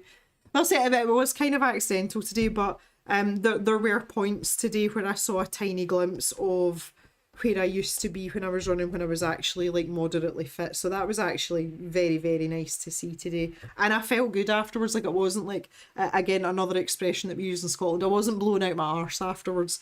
Like, I was actually okay. And I just kept going at that speed, even because I looked at my watch and I'm like, oh, I shouldn't be running at this speed. And then I was like, yeah, but I feel okay. Stuff it. I'll just keep going. So yeah, it was very, very nice today. I felt as if I achieved something. This is such a funny little Lego piece as well, right? Let me just hopefully I can get this focused in.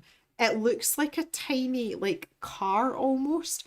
These are used for tiny trains and things, so they've got wheels, something you can fix bits onto, and then like a stopper bit. These have so many uses, and it's such a strange little piece.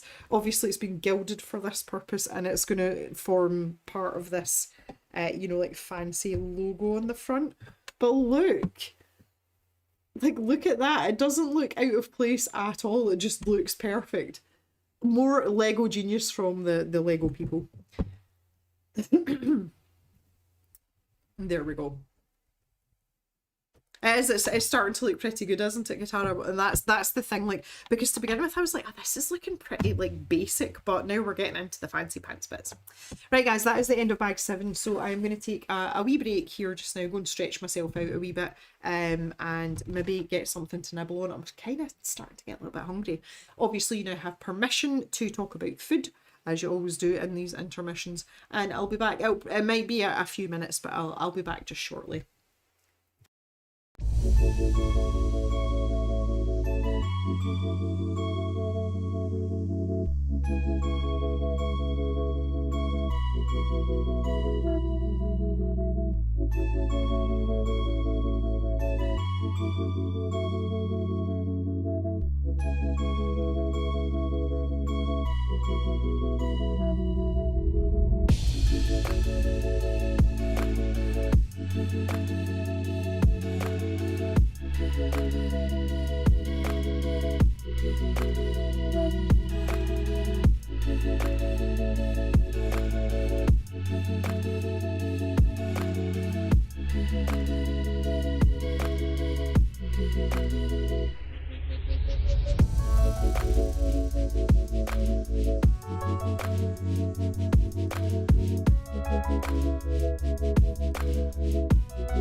Just looking at your comments here, guys, you're so funny. Bionic woman, I don't know about that. Like, top speed of 7.1's not anything to be shouting about.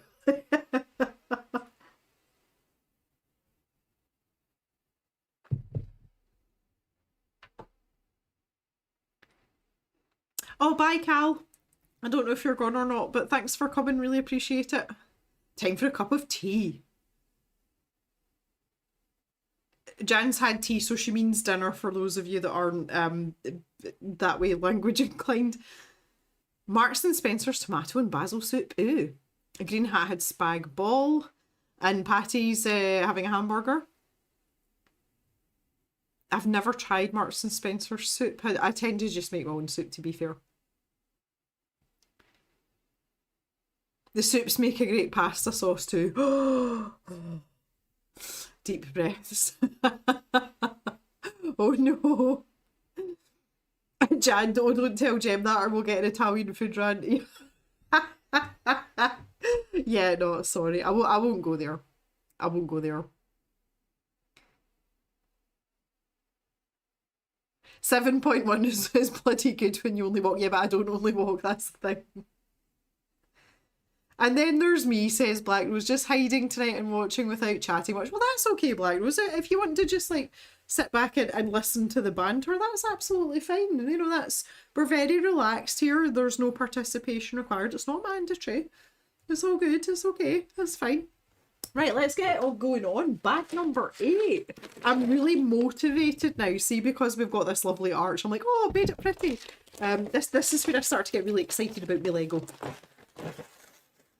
Oh, I better dispose of my extra bits first. Pop them in there. Oh, there we go. Job's a good one. This is a bit of a bigger bag, so I'm thinking there might be at least one smaller bag. There's 2 smaller bags. Yeah, that makes a bit more sense for this size. So this is definitely for the facade. Oh, see, sneaky. Plus empty. Good. I'm kind of using this as a divider. It's coming quite handy. Let's get the little bags open. Oh, there's quite a lot of weeny bits in here though. So. Right. I generally prefer the paper bags to the old plastic ones, but see with these smaller ones, you're supposed to tear them that way. It can be really awkward to get stuff out of. Yeah, okay, there's quite a lot of weeny bits here. This bag is even smaller, like they've wedged more in here.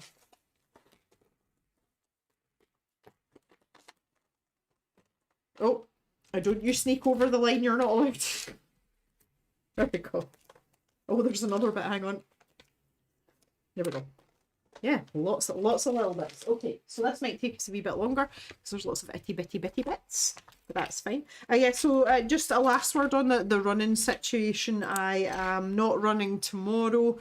Tomorrow is definitely a much needed rest day. As I can feel it in my calves and my the soles of it. So between the ball and the heel, you know, your instep. That's quite kind of tight and. Fatiguey is the word I would use, even though it's not a proper word. So rest day tomorrow, but on Sunday I will be up and out early, and my plan is to run a bit further. So I've been running 5 kilometers, so 3.11 miles. That's a really easy base run for me. Like, it's a distance I know I can run even if I'm really, really unfit. So on Sunday, I'm going to run further. I'm going to try for 4 miles, but it will be at an extremely slow pace. I literally, like, not much more than a walking pace. And basically the idea behind that is to start building up your stamina a little bit and your endurance. So it's best to do that at a slow pace. And then obviously as you go along, naturally, you kind of get quicker at it. So I will be running at it'll be a toddle. I'll be toddling on Sunday. But I want to toddle for 4 miles. And then every Sunday thereafter, that becomes my long run. And I just build the mileage up as I go. And what you find is when you start to run your shorter distances in between, you just naturally get quicker. And that's how you build it up. And that's how you build up your fitness. So looking forward to that on Sunday. One of my favourite things to do, especially if the weather is good, which it has not to be this weekend. But I like to run extremely early in the morning. And the nice thing about that, where I live, is I don't see a single soul on a Sunday morning. And if you get the sunrise on a nice day, it's like you cannot beat it. It is absolutely breathtaking.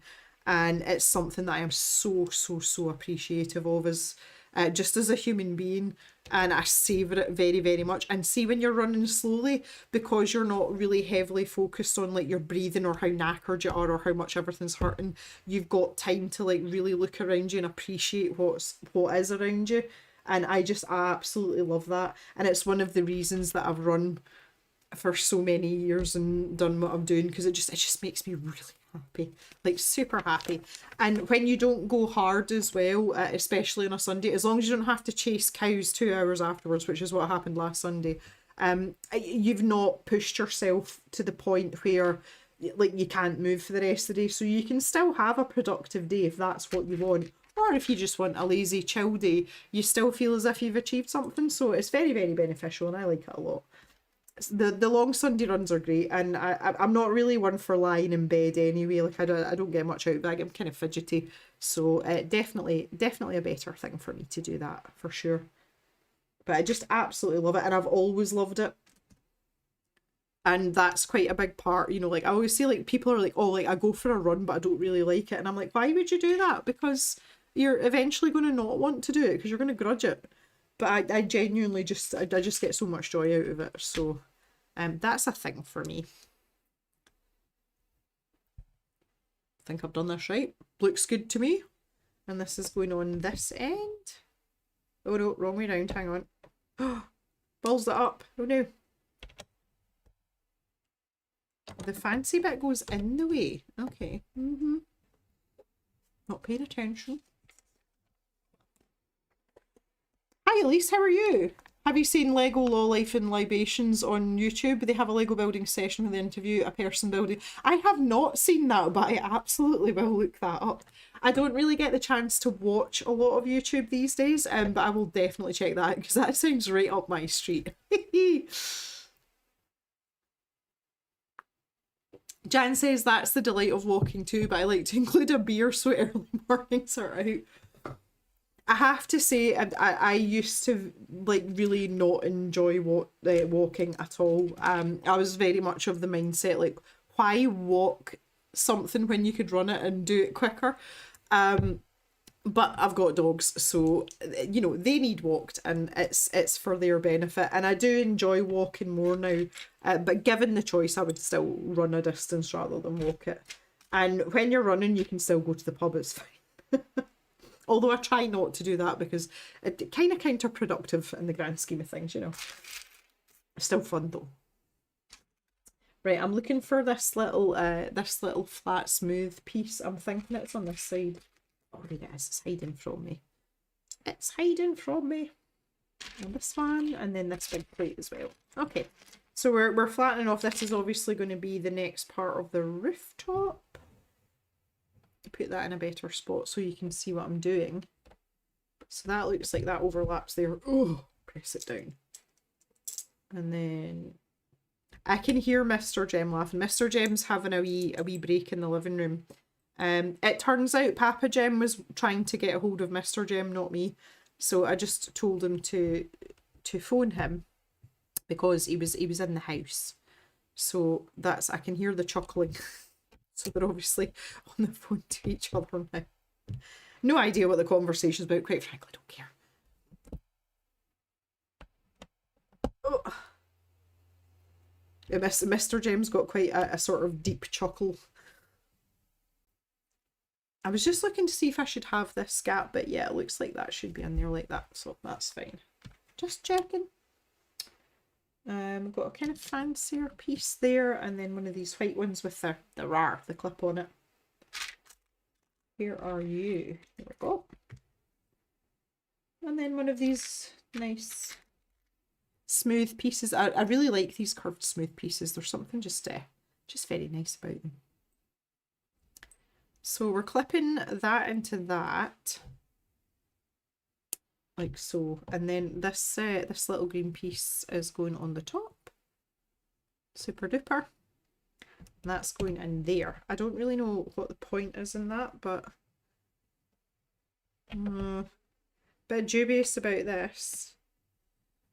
Do I need to leave? Oh no, hang on, I've got it in the wrong spot, have I?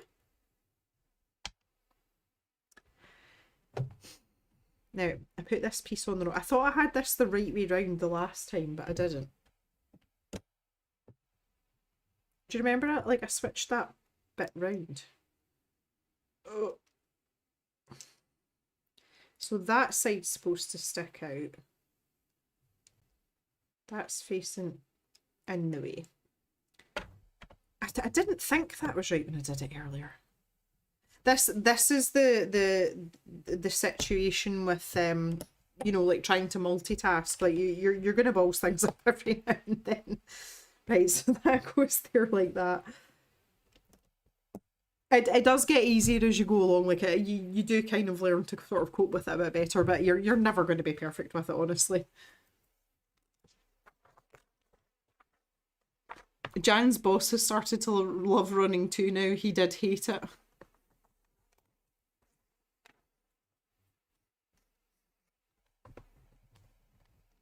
It's not my mum that's Italian, Laura, it's my dad.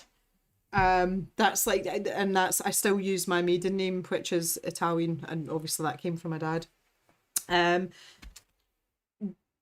They are from just outside Lazio, and very sort of rural, peasant Italian type area. And we have lots of family recipes and all the blah blah blah. But one of the things is though that we were always told by my grandmother, you know, she was like, you're Scottish, but you never forget where you came from, like your roots kind of thing. So we have lots of family recipes that aren't written down, and that has become an issue recently because although it's my dad that's Italian, my mum was taught all the recipes by my Italian grandmother and they weren't written down, and she didn't necessarily pass some of them on to me. I had a huge meltdown at one point not long after mum passed away about the family meatball recipe, and I was like, I don't know if I can remember how to do it. And I'm like, never actually like had a formal training session. Thankfully I've rectified that, but it's taken a bit of trial and error just to make sure I've gotten it right. But there's also this like expectation that your whatever it is as good as your mother's, which is as good as their mother's or their their mother-in-law or whatever. And the truth is, it takes years and years to perfect these things, and it's never quite the same as the same as the generation before. So the situation that I'm in now is I'm the only one left that does the sort of cooking side of it, but I've got my brother weighing in as well, and he's like, yeah, that's not quite right, and I'm like, stop judging me. So that there's quite a lot of familial pressure in that sense, but it's just a part of our heritage, and it's quite rich, and we're quite staunch on it in some ways. I mean, like, I'm not a snob when it comes to things like that, and I understand that in particular Italian recipes have been they've been brought into UK culture, and things like a spag bol is something that most families would cook, you know, just as a quick meal on a weeknight, but for us it's like sacred, and it's just that cultural difference. It doesn't make me judge people for it, but my only request is that if someone invites me for dinner, please don't cook an Italian meal. I had this conversation with my sister-in-law at one point, and she'd made, it was lasagna, and there was something else as well, and she said, oh, I'm really surprised you're not eating the lasagna. And I was like, you know, trying to be polite, but she kind of pressed me a little bit, but not in a like an accusatory way or anything. I said to her, I was like, well, you know, if you invited like an Indian family for dinner, you wouldn't cook them a curry, would you? And she was like, well, no, I wouldn't do that. And I'm like, and you know, it kind of like the light bulb went on, and she was like, oh yeah. I'm like, no disrespect, I'm sure it tastes fine, but where I come from, you don't put freaking courgettes in a lasagna. So my grandmother would be turning in her grave. But it's just a cultural difference, and it's fine.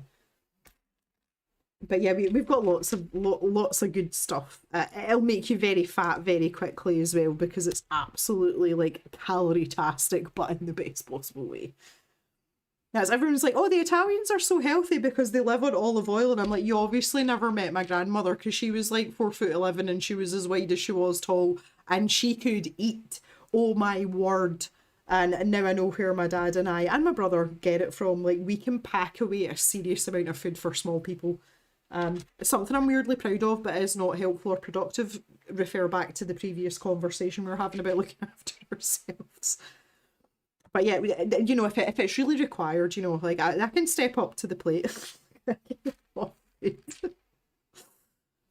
And I love food. I just enjoy it so much. I love all the flavours and the combinations, and I love fresh ingredients, and yes. And I get really animated and really excited about cooking for other people. And that was why many moons ago I decided I wanted to train as a chef, because I really got a kick out of it.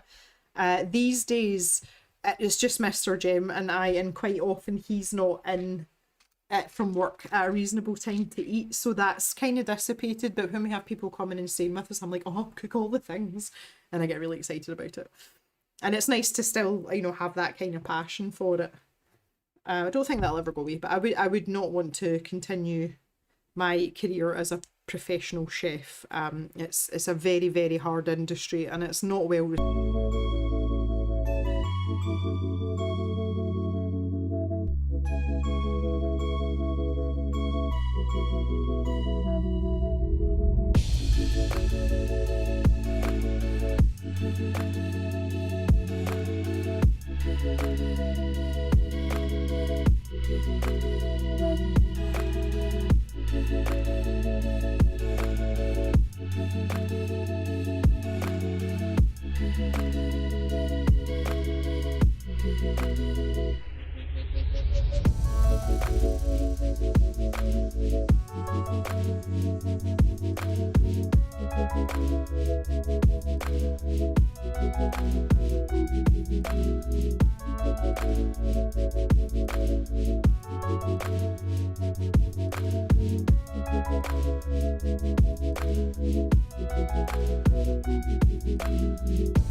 I'm sorry, guys, I'm back. Yeah, we just had like a momentary hillbilly internet glitch there. These things happen. Everything just kind of crapped out at the same time. But we're back. Hopefully everything's good your end. If you could just let me know if it's laggy or anything. I am looking at the connection rate and it seems to be okay. It's obviously just dropped off, which unfortunately happens sometimes. Hillbilly internet just happened.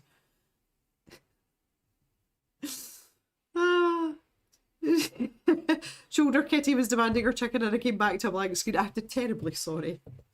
Spot on, mate. Right, okay, excellente. Thank you very much. I'd just like to say a wee welcome to Heatom Gaming. Nice to see you. Thanks for popping in. Yeah, we're building the French cafe set. I'll just show you the box if you would like to see what the finished article's supposed to look like. It's very cute, and we're kind of getting on there. Hopefully you didn't miss too much. So I've just put these little prong parts in. That was when I realised that things had gone horribly wrong with Tinterwebs. So I don't think you've missed too much. So we're going to crack on with that. So we're down here in step 195 and we're going to put these cute, I love these cute little arch bricks as well. Like these are another one of my favourite, like they're so dinky, like they're so cute. We're obviously going to attach things here. Oh, that one's the wrong way round. This one is in the wrong orientation, so we need to fix this. Like so. And jobs again. That's better, so they're all facing the same way now. And that's going to sit on there like that. I'm looking for a plain one that goes in the middle here. And then another archway over the top. Okay, right, we're kind of back to where we should be. So five of these little bad boys. 3, 4, 5. 4 of the fancy scrolly thingamadiddlers that we used before. See, we're using the technical terms here, obviously. And 5 of these little smooth, flat, singular pieces. 1, 2, 3. Oh, that's a slopey one. We don't want that.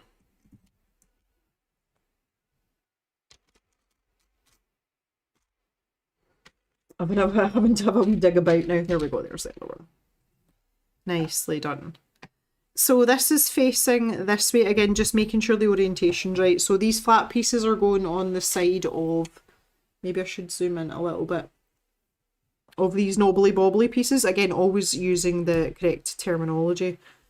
I should really watch some YouTubers that actually Lego for a living on YouTube and see if they have they use the proper names for these. I just love having made up names for the different pieces. And I'm pretty sure most amateur Lego builders will have their own names for things. Almost certain of it. So we've got an alternating pattern here as well. Just make sure again that I'm facing the right way. So the smooth flat side on what I'm going to call the back side, and then the scrolly bits facing in the way, and we're just going to alternate that pattern all the way along. Hopefully we're correct.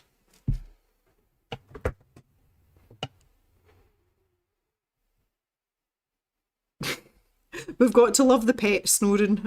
There's definitely a lot of it that goes on here. I don't even know where Jock is. Do you know that? Oh, he's behind me. AKA not in his proper orthopedic bed. Of course, he's lying on the hard floor. Because yeah, that's what you do when you're a geriatric working dog that's got arthritis. Yeah, he's unreal sometimes. As long as he's happy. He's awake though, he's not he's just kinda like sitting there chilling out. Which is fine, we'll allow it.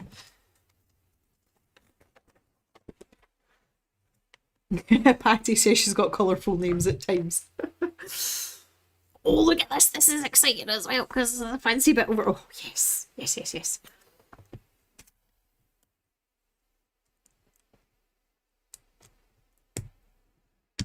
I have to say, I can feel my hand starting to stiffen up now.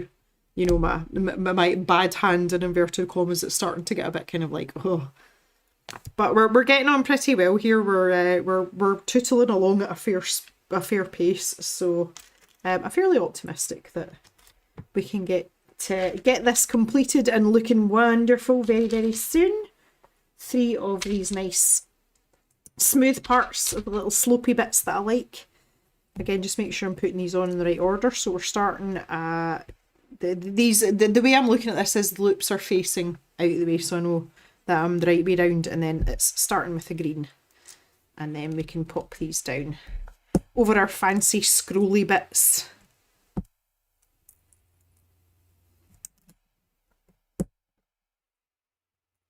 I'm also quite happy without my glasses on here as well. Again, I was talking about this on the last stream. Like, see, because the light's good, absolutely no issues. And there's no, like, teeny fine details to work with. So really, really don't need my specs for this. So now this is going to go... Oh, should fit on this part here. Press it down. Ta-da!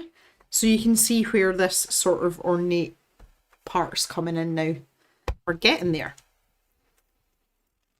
Thingy is an official technical term.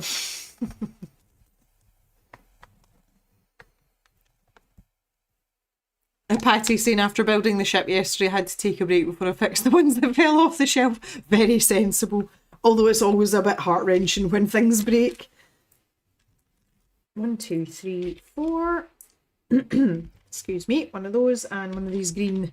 There you go. A typical example. That's a green dangly bit. That's just what it's called. A green dangly bit. Oh, Laura likes the clicky noises. Hang on. I don't know how loud that was for you, but I hope that was satisfying for you, Laura. Let's try another one. Oh, that didn't even click. Oh, damn it. Okay, I'm just kind of like squaring these up because they're a bit jaunty. Right, that's better. So that is facing that way, and then we can put our green dangly bit on. And that is going in quite an... Oh, right, okay. That's going in there. So again, it's like, it's basically filling a hole. So interesting. Lego ASMR. Again, for those of you that are here regularly, which is most of you, I love a good bit of ASMR. Don't like chewy, mouthy, eating noises that makes me want to vomit. Again, refer to the previous conversation about bodily fluids, etc. But I love nice noises. Like, oh, I find it so relaxing. I really, really do. Okay, so we've got a hingey bit, and we've got another one of these nice smooth parts, and one of these nice little sage coloured bricks. So this hinge, again, I just want to make sure this is the right way round. So that way, and then we're popping that down there. Does this look right? Yes, it does. And then that's going to pop on there. Come on now. You can do it. Oh, there we go.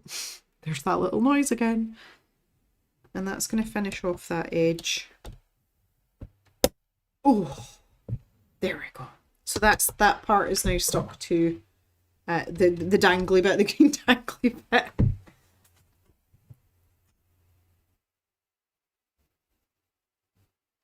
Laura's daughters love watching people eating. Oh no, see that? Oh no, that has the opposite effect on me.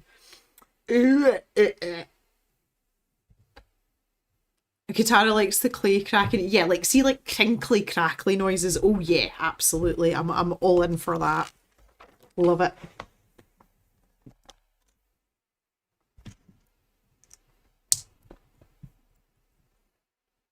I'm really conscious of the clicky bits now. I'm like, oh, is that a good one or not?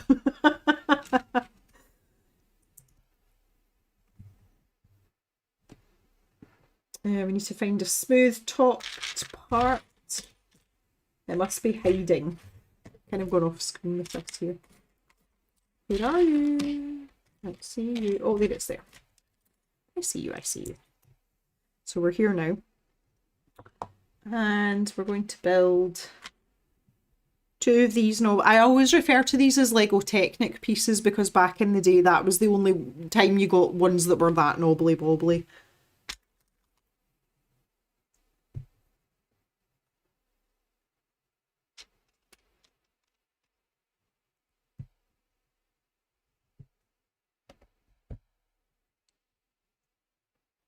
Pop one of those at each end. And we've got more nice shiny pieces coming. So we've got this. Again, one of these little clips, which is super good. Click that in there. So this is very similar to what went on in these areas here. Well, it's not similar, it's the same. But it's obviously to keep the architecture the same. Because we've got one of our nice wee arches that I love as well going in over the top. It's amazing how something like that that's meant to be quite utilitarian ends up looking pretty. Like one of the many, many things I love about Lego. So I'm looking for, what am I looking for? Another one of these. I've only got one. There it's there. And 2 of our fancy scrolly bits. And okay. And then 2 of these wee flat plates as well, little single ones.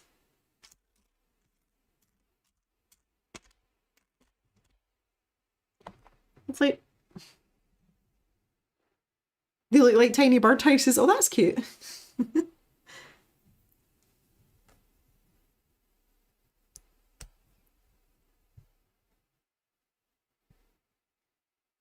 And then we're back to this alternating pattern. So again, just making sure I've got the original piece in the same orientation as the book.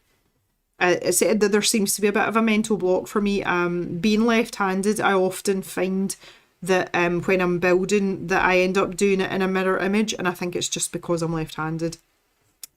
You know, you tend to do things from the opposite end, like just naturally. So just want to make sure it's absolutely correct. But that's a flaw of my own that I've picked up on, and I'm pretty good at correcting it now.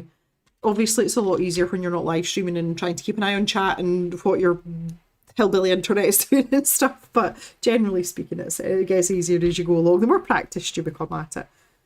Right, okay, so we're popping that on there, and then we've got another nice, smooth piece to go on there. That's looking pretty good. And this is going to the opposite side from the big section that we've just done.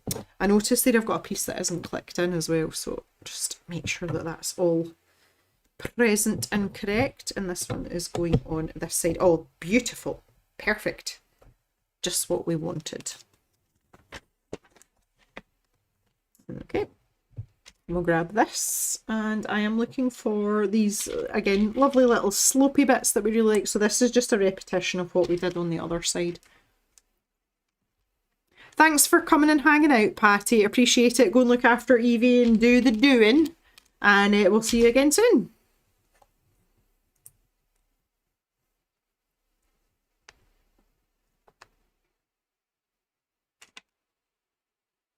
Oh, there it is. I saw you a minute ago. That one's going that way. Another green dangly bit. Pop that on there. Job's a good one. Love it. And this is the opposite side. So again, we're just creating that nice sort of brick pillar idea in there. Happy days.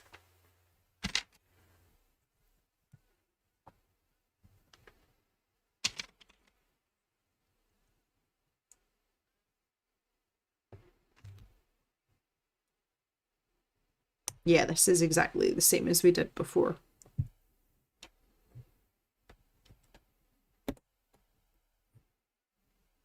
Pop that on there. So you can see either side of the arch now is symmetrical. That's all matching up really nicely.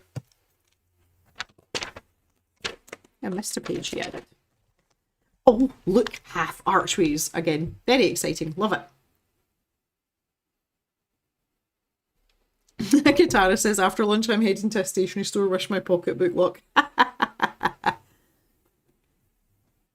I think for those of you that are here, most of us are arty for obvious reasons, but we're definitely stationery adjacent if we're not stationery obsessed.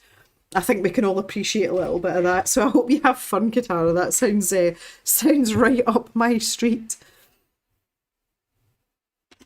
Do love a good bit of stationery.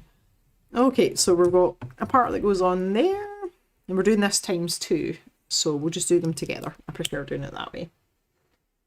And then this part's going in here. Da da da da, and that's creating the top of our archway. Oh, stuff like this. This is so satisfying. Like, yes, how good does that look? Love doing these bits. It's kind of like a reward for doing the groundwork almost. So that's popping in there. And then we've got these 2 little pieces. Oh, now I've put that in the wrong place. And I'm gonna have to get my brick remover here because there's no way I'm getting into that. Oh, right, let's take that off so that I can get in. There we go. Pop that back on. So this is actually to sit on there, so we're leaving that gap there, and the piece that I've just put together is going in there. Glad I caught that when I did. That could have been disastrous.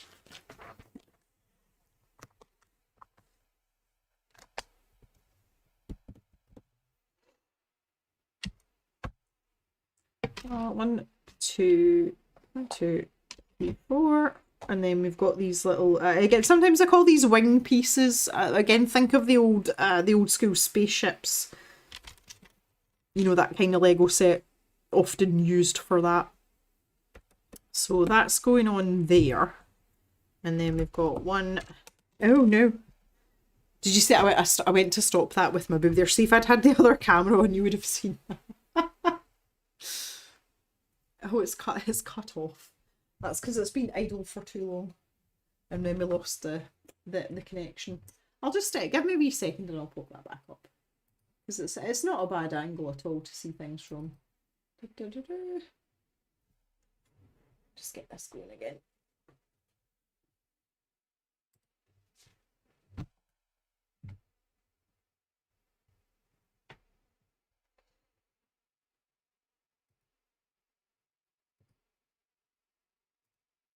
Just get this connected again. Just give me a wee second and I'll get it back up. In the meantime, so that's going to go there. This is going to go here, here, and here. And then our other wing is going to go on that side there. Right, there we go. So now if I do this, you can see things again. Yeah, so if things bounce towards me, I can just kind of like... nipple retrieve. That okay, maybe you're taking it too far with a nipple. There was no nipples involved. Just like to point that out. Right, what have we got here? My god, nipples. You just have to lower the tone, don't you, Jan? So that's going there. Yes. And there. And we're going to have 2 of these in here. And then this piece is going to slot in there like, oh, like that. Ta-da! So there's that ledge there, and there's like a little bit of a ridge there, which is all part of the plan. It's your job and you do it so well. Good grief. Ah. And we're popping 2 of these on here. Oh, we're really getting to the exciting stuff now. Yes. So I've got 2 of these and this 6-piece, one of these, and 2 of the flesh coloured thingy-ma-diddlers. Yep, thingy-ma-diddler, that'll do.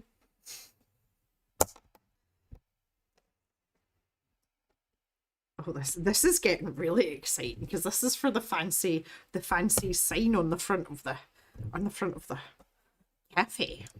Like it. And these 2 pieces, I've got one either side here. Oh. Minor hand grippy issue. Don't need to be concerned. Not yet, anyway. What? What about these pieces? Oh. Have I missed these? Or were these supposed to go somewhere? Oh no. Have I missed a step? I don't know if I've missed a step. I don't know. I don't think so. I think we're okay. She says, not very confidently at all. We'll find out though. We will find out. Might have to. Oh god, I'm just throwing things away. They'll be like, the fatigue in the hand is real now. I'm gonna have to pick that up off the floor too. Oh. I'll just grab this off the floor. Oh my goodness.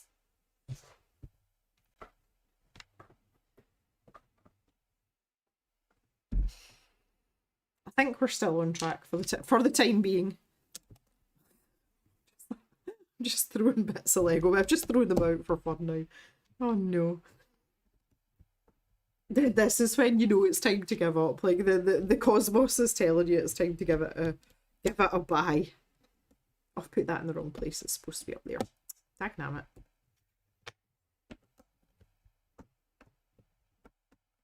There we go. That's fine.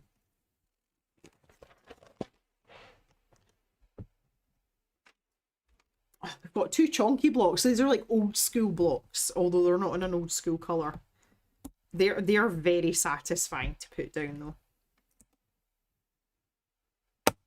Right, now hang on a minute. I clearly missed a step there as well. I'm supposed to put an extra one of these wee white things in that middle bit. I totally missed that. I'm kind of half paying attention, honestly. These are quite unusual bricks as well. This is a newer brick, the one with the notch out them. Definitely a recent Lego invention. And then we've got these 2. Oh, this is just, oh, this is looking so good. It doesn't work if you throw them. Why not? Or again, as we would say here, how no? How no is exactly the same as why not. It's just the Scottish way of saying it. How no? Oh, look how nice. Oh, yes.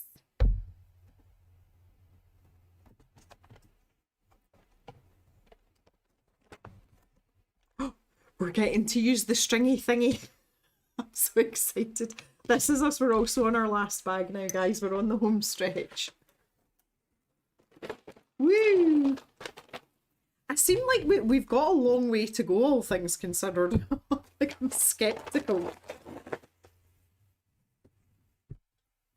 I would also like to point out as well, see my minging tea that I've got, it tastes much better cold than it does warm. I don't know about anyone else, but I tend to find that with fruit teas. There's still a bit left in the bottom of that, and it actually tastes okay. Oh yeah, these are all the really exciting bits. Look, there's trees and signs and all sorts in there. Ooh. I'm still going to split this off though, because I've got two wee bags here again. Oh, all flowers and white things and oh my goodness. I'll take the bag. Oh, I'm not allowed on that side. We've had this discussion.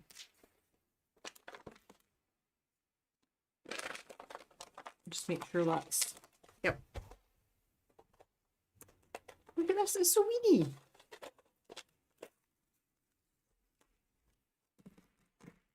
Oh yeah, this is... Oh, look at these. I've never seen these before. Hang on. Oh, right, that's this. These are like iridescent ones. I'm hoping that shows up on the camera. Yeah, look. Oh, that's fancy. I have never seen these before. I'm assuming that that's going to be for like lights or something. Oh, that's super fancy. Oh, go Lego. You're really outdone yourself this time. I don't want decaf Yorkshire tea. How dare you, Jan?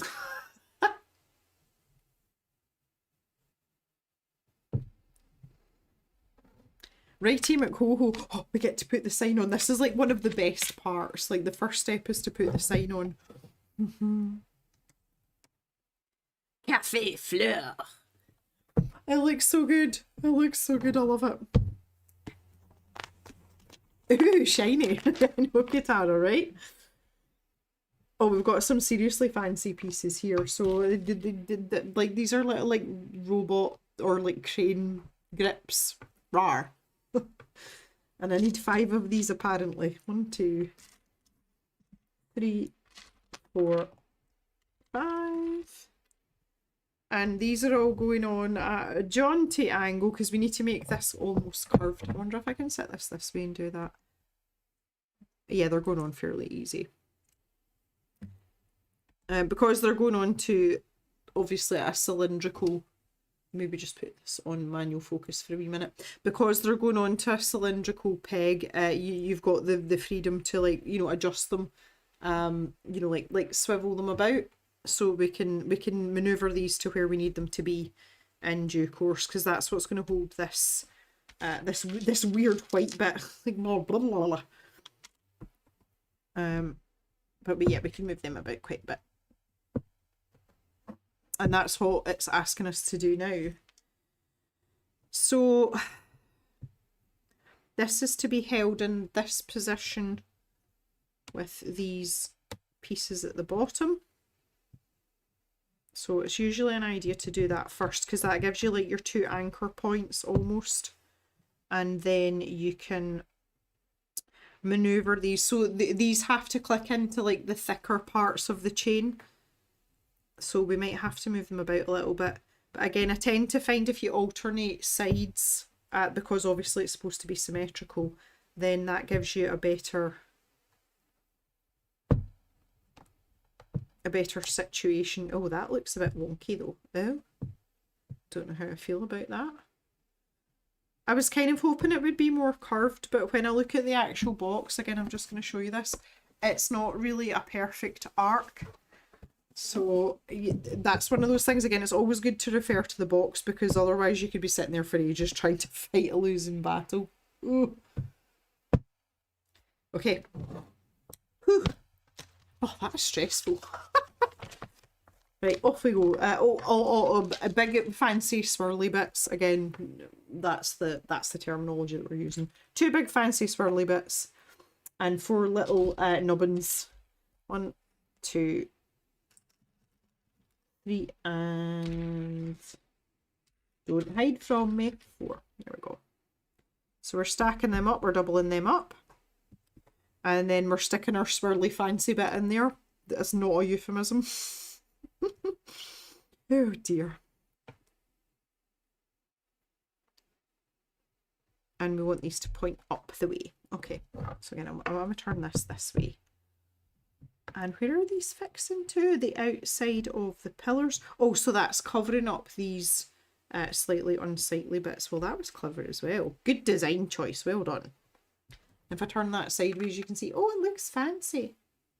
Understand 100% why they've done that. Right, so now I need 2 of these grey pieces. You can't really see that on there, can you?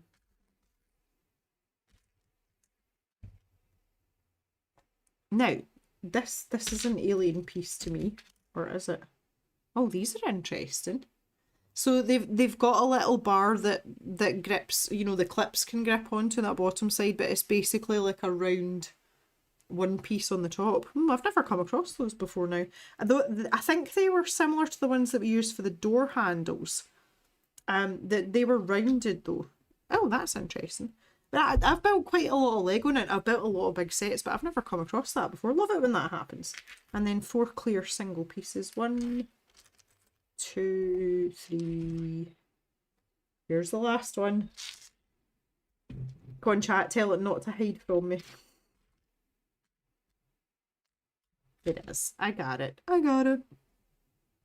So again, stacking these. Try and line them up first time. And then these grey parts are going on the top, like so.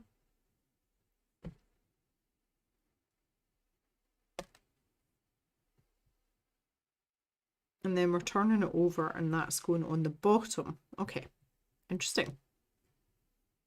How very curious. I'm not, oh, these are supposed to be like little lamps. Oh, okay. I'm like, what the hell am I doing with this? But if I turn this way now, and we pop these into O's.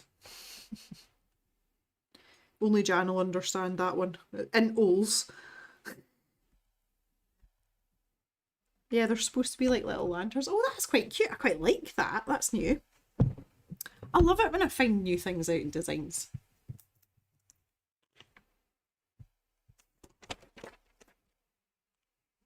Oh, we're getting to put more fancy bits on now.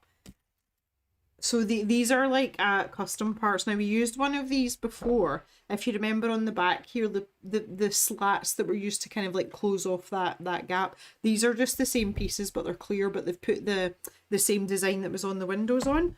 And these are basically just clipping in all the way around at the front here to make everything look awesome. And this is like the really satisfying part of building Lego. When you come to these sort of nice finishing touches and it starts to bring the whole build together, that's what makes it really, really worthwhile. So I'm just going to click these in. I'm having to line them up so that they butt up against each other, which is fine. But you're better to click them all in first and then work out your spacing after that. Oh, this is so this is so satisfying. I just love this part. It makes it look so fancy. Right, so that wants to be pushed. Oh no. Oh no, I've just destroyed one of the lanterns. That was accidental. Put that back in. We like you, little lanterns. So I'm just sliding those across so that they're all butting up against each other. Look how nice that looks though. Like that changes the whole front there just because you've got that intricacy that wasn't there before. And it takes it from like a really basic build to what they're trying to achieve. Lovely. And we're putting plant pots in now as well. How exciting. So 9 of these wee pink flowers. 2, 3, 4, 5. This is going to be really fiddly. 6, 7, 8 and 9. And then we need 6 stems. 1, 2, 3, 4, 5. Oh, 5 and 6. And 3 upside down plant pots. I call these the Bill and Ben bricks. Hoping most of you will get that reference. I need 3 of those. Okay, so we're building some plants, and I need 3 of these. 1, 2, and 3. So turn these over. Stem. This is what I struggle with. Like this is really fine motor skill stuff, and this is where I start to flag a little bit, but it's okay. We'll get there. Might just have to take away a bit more time over it. So I'm kind of struggling to see what orientation I have to put these flowers in. They're all facing the front. So we'll just try like the 3 closest ones and see what happens. And if it doesn't look good or it's wrong, we can fix. That's an easy fix. We don't need to worry too much about that. Okay, so I'm basically doing 3 of these. This is hard work on my hand. This is, see, to be honest, in day-to-day life, I don't struggle with my hand injury at all because it's mostly numbness. So most of the time I don't know it's there. But when I have to work hard with fine motor skills like this, if I do it for an extended period, it's kind of like a fatigue. And it becomes very obvious that, yeah, my hand is knackered. But I'm quite stubborn, so I like to persevere. And I'm not going to let anything stop me doing stuff that I love doing. And I love building Lego, so, you know. No, no, no, no, no, no. Little weed. This is why I don't do Lego anymore. Those little fiddly things usually end up on the floor. Oh yeah, there's a lot of it. Well, we use the boob rebuff, that helps. But you know, I totally understand, and I can understand why people would be like, nah, I've had enough of this. I enjoy building Lego so much. And again, it was something that I really picked up again when I stopped smoking, because it was something to do with my hands. So I bought the first time I bought a really big set, and I just left it sitting out. So that was in the old cave. Some of you remember I had a sunroom there, so I had loads of room just to leave it sitting out. And every time I had an urge for a cigarette, I just used to go through and put a couple of bricks on. And that's kind of like led me back to where I am. I said it's basically a more expensive habit than smoking now, so nah, counterproductive in a way. Right, where are we putting these though? Oh, these are they're like hanging baskets. Oh my word, that is so cute. So that's just gonna clip in there. Oh my goodness. I really like that. This is just like, see, when you come across design elements that you haven't seen in a build before, it's like the bestest thing ever, and that is exactly the point I'm at right now. Like, this is making me so happy. Like, I never thought that you could, you know, I never thought of doing like hanging baskets in that way. But look, they look adorable. Yes.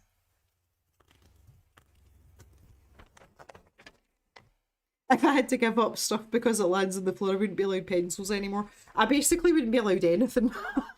Like, my world would be void of anything smaller than like a shoebox. Oh, I'm excited. We're making trees as well. Yay. Right, so we need 3 of these. 1, 2, 3. 6 of the little green cones. These are known as Christmas cones to me. These feature heavily in the Christmas sets. 1, 2, 3, 4, 5, 6. Right, so one in bottom, like this. If anyone is a fan of the Minions, bottom. That's one of the many running jokes with Mr. Jem, bottom. Right, and then we look at these. Oh, these are so good as well. These pieces have so many uses. Used for drills and robot parts and things if they're in silver. Obviously, when you put them in green, they kind of look like trees, which is what we're going for here. Woo! There's the third one. There, it's there. And then we're putting another one on top. These are almost like little doody tiny Christmas trees as well. Could use these in the Christmas sets in the future. Tiny pieces and crawling babies don't mix. Well, it's dogs, to be fair. If you've got pilfering dogs, that can be a problem. I'm very lucky in that I don't have that issue because my dogs are extremely well behaved, partially because they're collies and partially because I was super strict with them. And I can literally leave anything on the floor and know that it won't be touched unless it smells like food. That's a different matter. Oh, I love these. Look, I love these. And we're making a little chain fence as well. Oh my goodness. So here's the little chainy bits. So I need 4 of these. I have to put my begging hand out for these because they're cylindrical. 1, 2, 3, 4. And I need 2 these parts here. And we're going to join them all together. So that's... We've got to start with the chain at the bottom and make sure that the joining parts are the right way round. And then pop one of those in there. Oh, this is hard for my hand at this stage in the game. Oh my goodness. And we're going to do it though.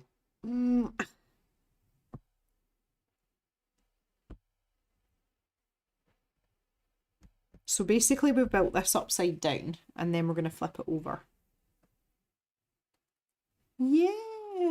And that's going in at this very back part here. So we're starting to build the what's going on at the front of the cafe now. So if I turn this way, you can see it's starting to look a lot more finished from the front.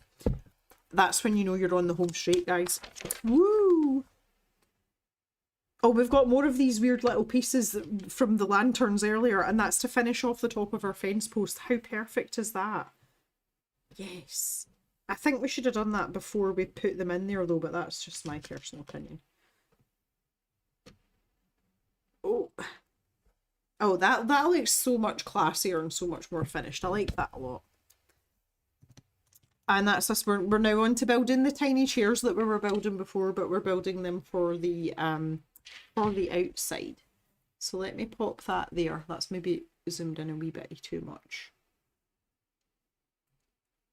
Would tweezers help? No, not really. See that pinching motion?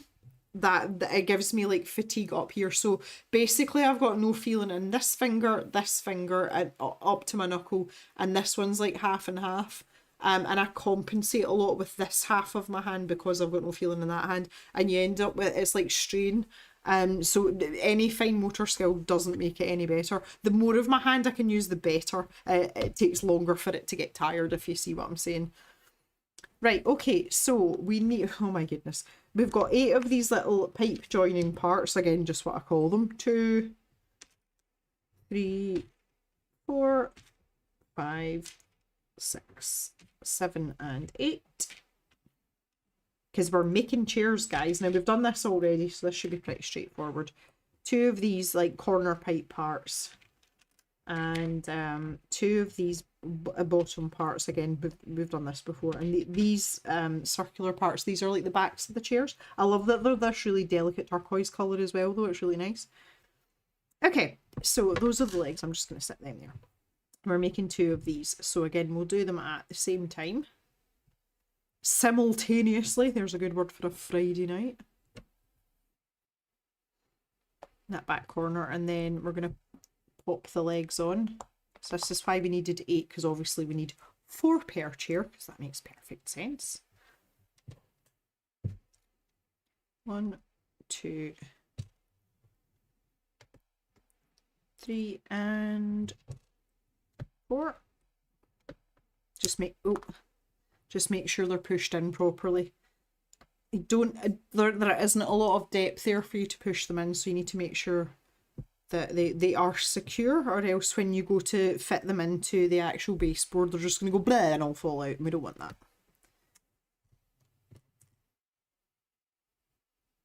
Black Rose gets that fatigue as well, and she's got normal working hands. Well, that makes me feel a bit better. Thanks, Black Rose. To be fair, again, at this time of year, it's not too bad. See, because it's milder, see when it's really damp and wet, it's so much worse, and it happens way more quickly. Right, so we're flipping over now, and we're just going to put the back on. Like, such a simple but lovely way to make a fancy chair. Like, love this design. Yes, so I'll fare much better in the summer months with this. So we've got places for these. If I just... Oh, I've wrecked my little fence on the other side. Wait. Hang on. Oh, that was hard work. Right, I'm just going to leave this tree aside just now because it's going to make things easier for me. The fact that I can do this with the help of my right hand on this side is good as well. So we're just clipping those back legs into those. You can actually push them down from the top as well, which I think would probably be better for me at this point. Okay. Then I can pop my tree back where it belongs. Terribly sorry. How rude. Oh, that was work. That really was work. I've got more to come as well. Oh, look at the cute little table we're making as well. Love these. So we've got this and this. And then a longer, slightly skinnier, grippy robot arm. Ta-da! Tabletop. Oh, these are proper shiny as well. Ooh! Clip that in there. Job's a good one. Now, for the top part, which we're doing separately, we've got this. And we're going to take 2 of these clear discs, which are obviously meant to look like saucers or plates. Like this, and put them opposite each other, and then we can get a little coffee cup. Do we? I didn't even see a coffee cup. Oh, there we go. Look at these, adorable as well. Normally, you get these and they're completely clear, like there's nothing in them, but they've put brown inside them to look like coffee. Oh, that's so good. And look, we're back to our giant cupcakes as well, our disproportionate cupcakes, which I'm all for personally. I'd eat a cupcake the size of my head, even if it meant I couldn't fit through the door. Damn tootin' I would. Oh. For a Friday night, it's been pretty good. Yeah, but shh, Jan, we're not there yet. Don't jinx it. Oh, so that is going... Oh my goodness. Well, that's they're making very good use of the space here. That is a tight squeeze in there. My goodness. But it looks... Goodness me. It looks perfect, though. You can't deny it. Right, I'm a little bit concerned about taking a deep breath for what's coming next. So we're making a little A-frame sign here, and this looks like there's quite a bit going on. So I'll try my best not to throw things about. Cafe Flourish, this is obviously like a menu type chalkboard. Jan, I know you're thinking about the ones in Animal Crossing, because I know I am. Clip that on there, stick that in there. Da, da, da. Now, we've got another piece here. So this is, obviously we're going to be able to hinge this. I call these the spanners. It's not actually a spanner, but it looks like a spanner, or a wrench if you're in the US, maybe Canada as well. Do you call them wrenches? And we're going to build another 2 of those sections that we've just done. So I need that times 2, and then these little extendy pipe bits. And pop them in.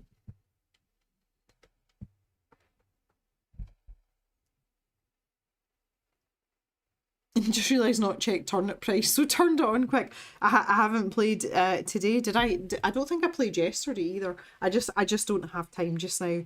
And normally I do, like, even if it's just to log on for 5 minutes to Animal Crossing, I normally like to do that, but I've been far too busy. My new villager should have moved in by now as well, so I should really go and say hello.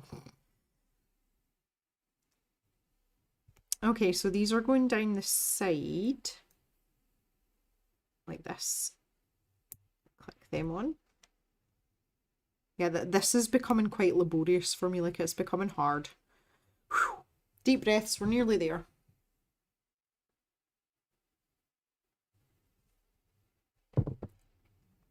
Also, I see it's like a tripod effort. Oh, okay.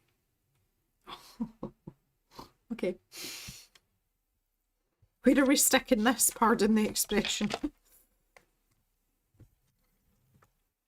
So the back part's going in the hole there. So that's like the anchor point, which is, oh, great. Oh, no. Come on, hands. You can do it. And I think that the front part's just like resting wherever we want to make it rest. So we'll just make it look kind of like normal. Well, as normal as we can. Okay, there we go. So if I flip this now, yeah. I stopped buying turnips from the snot nose. Oh, that's hilarious. Oh, it's absolutely revolting. Like, I cannot cope with the snotty nose. I'm so glad that, like, I've done the turnip achievement in the game, so I don't need to do it anymore. I would keep doing it because I'm a completionist. I like to do those things, but I'm so glad I'm finished with it because I can't be doing with that snotty nose little pig. She is literally a pig for those of you that don't play. But it's absolutely revolting because it's like the snot swings a bit like, oh, bleh. Yeah, no, stop talking, Jem. Oh, I've just destroyed this fencing again. I need to be more careful. Barbaric. I've got this little white piece in here. Someone was asking about a croissant. There we go. We have a croissant. And it is going to go on a plate that's clearly too small for it. I have seen these used, again, I was talking about, like, like interesting pieces. I've seen gold ones of these used for, like, intricate parts on buildings as well. They're so much fun. I like them a lot. Okay, so we're popping that there. To show you there, it's tucked in there. Would you like a croissant with your coffee? Absolutely. 100%. We've got another wee table going on here as well. This one's got a newspaper on it.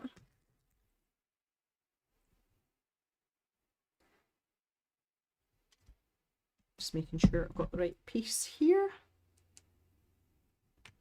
Another tabletop. Oh, this one's got coffee and a newspaper on it. Oh my goodness. We're going all out here, aren't we, for the detail? Extra. Newspaper is kind of like hanging off a little bit though.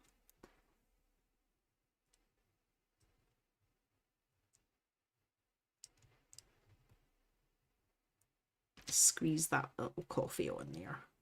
Is that on a plate as well? Surely not. No, it's not enough room for that. And that one is going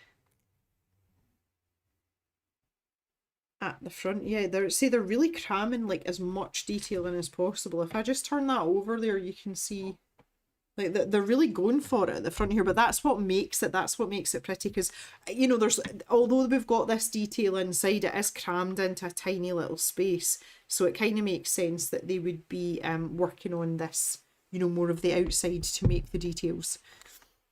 Okay, it says here, last but not least, the tables and chairs give the scene a beautiful finishing touch. Can't you just imagine sitting here on a beautiful spring day? Absolutely.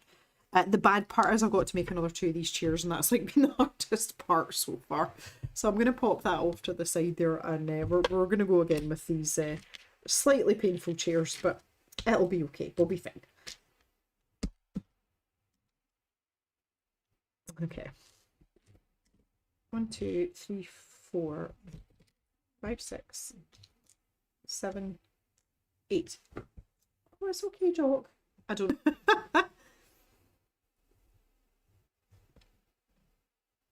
Oh, my connection has dropped so badly. Oh my goodness.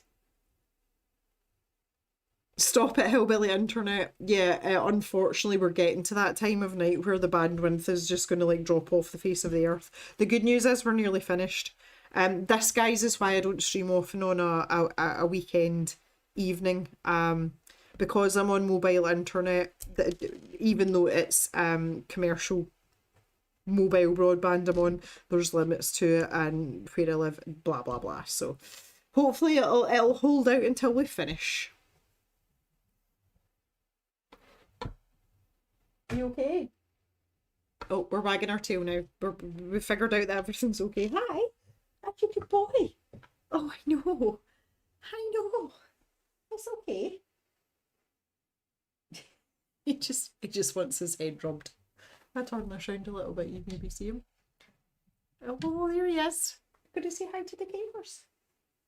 Tell him you're just here to get your face rubbed because you really enjoy it. Yeah, good boy.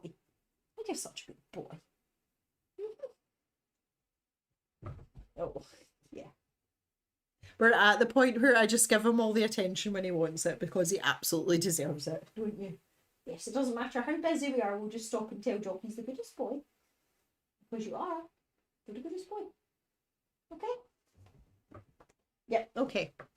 Good stuff. And we're off. Can't beat a little Jock intermission. That's him though, he does this quite frequently and he's quite happy now, like he just goes and plods about and settles himself down again. He's such a good boy, we love him very much. Right, let's see if I can put these chairs in here without destroying the entire world, that would be nice. Oh, trees away again. Thankfully you didn't see that because it was out of shot. I've only got one clip for each of these chairs though, so Lord knows how this is going to go. But I'm going to try. Much easier with my right hand, because obviously that one's not as impaired as my left hand. Oh, where's the bit? Oh, this one's facing this. Oh, because it's 2 separate tables. Come on, Jem. Maybe I'll put that in. Twist it around a bit. That looks okay, doesn't it? Okay. Woo! We've got one more page to go. And this is the lamp, which is using the iridescent pieces that I got really excited we're using them for at this juncture. So we've got 4 of these. So we're basically just assembling a street light here, which is fine. That's fairly straightforward, all things considered. Again, it's just the pressure that you have to have in your hands to do this. For a normal person, for a person with a regularly functioning hand, this would be no issue, but this is quite heavy going for me. I'm really excited about putting these pieces. Oh, they don't go on that way, or they go that way? Oh, they go that way. Okay, I just had them upside down. Oh, oh, this is so exciting. How often do we get to like combine the shiny with the Lego? Not very often. Okay, that's done. And then we've got these little weird pieces from earlier. But they've really utilised them in this build, to be fair. You can't fault them on that. Make the most of it. Here's another one. Right, okay. I don't know if these are supposed to be facing all the same way. No, apparently not. We're going to make a like that sort of pattern with them. That one's a bit off, isn't it? Oh, I'm sure you can hear Jock padding about again. He's going back to his proper bed. All is well. So then we're turning this round and we've got this like crankshaft type piece, and that fits in there. And we've got this and one of these little grey pieces, so we'll pop that in there. That goes over there. Oh, and then here, oh, we're nearly there. And then we've got 8 of these to put together to make it. 1, 2, 3, 4, 5, 6, 7, and 8. Ooh.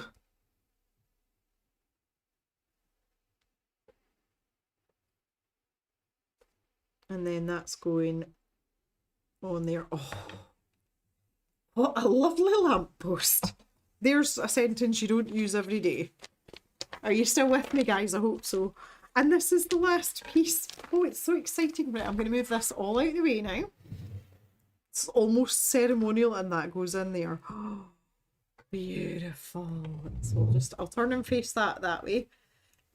It's such a compact but intricate set. Like, it really is lovely. I was really attracted to this straight off the bat because it is a smaller set that's still got loads of detail in it. I'm super excited about that iridescent piece on the lamppost. Like, that's the best bit as far as I'm concerned. But yeah, I'm really, really pleased with it. This is such a, like, it's such a nice set if you don't have a lot of space. Like, we've talked a lot about this. Like, if you are a Lego collector or builder, you're basically limited by how much space you have, unless you're quite happy building something and then breaking it down. I like to have things on display, and I've actually got more Lego on display in the cave than I have like artwork. But you can understand why. Oh, wait, I put that back down. What a pretty piece for something that's so compact and you know, like mega features. Really, really happy with it. And it's just really nice as well that you know that even though this is like all walled off at the back, you know that there's stuff going on in there. And if you just have a wee peek through the doors, you can see what we've managed to squish in there, including there's a fancy chair in there too. And that's like, it's so satisfying. I love it. I really, really do. So I'm gonna put this up on the shelf, so when you're watching future videos, you can see if I've managed to squeeze it in or not. The cupcake's great though. The cupcakes are one of my favourite things. We see them recurring in quite a lot of sets. But yeah, so I hope you've enjoyed this tonight, guys. I really have. I think the timing was pretty good though, because I see my hand's starting to get like pretty crampy now. I'm like, oh, I need to go and do something with it and like waggle it about a wee bit. And it's really nice. Like, I really enjoy obviously the live streams, but it's nice to do something like a wee bit different too. So I've super enjoyed these 2 streams that we've had, and I like to keep that variety as well, just so that we've all got something, you know, a little bit different to look forward to. So our next stream that's not a Whip Wednesday stream is an early bird stream, so we've got one of them scheduled near the end of the month. So if you are in a different time zone, looking at you, US and Australia, that might be a bit more sensible for you. And for those of you in the UK that aren't too bothered about getting up early on a Saturday morning, you can join us for that, but it will be for our more arty pursuits, shall we say. So guys, that is it for this evening. I am super, super hungry now. I'm gonna have to go and get something to eat. I think Mr. Jim will probably be ready for food if he's not out tramping about round his cows. But I will see you all back in the cave very soon. There'll be a couple of videos in between now and the next live stream, so you can look forward to those.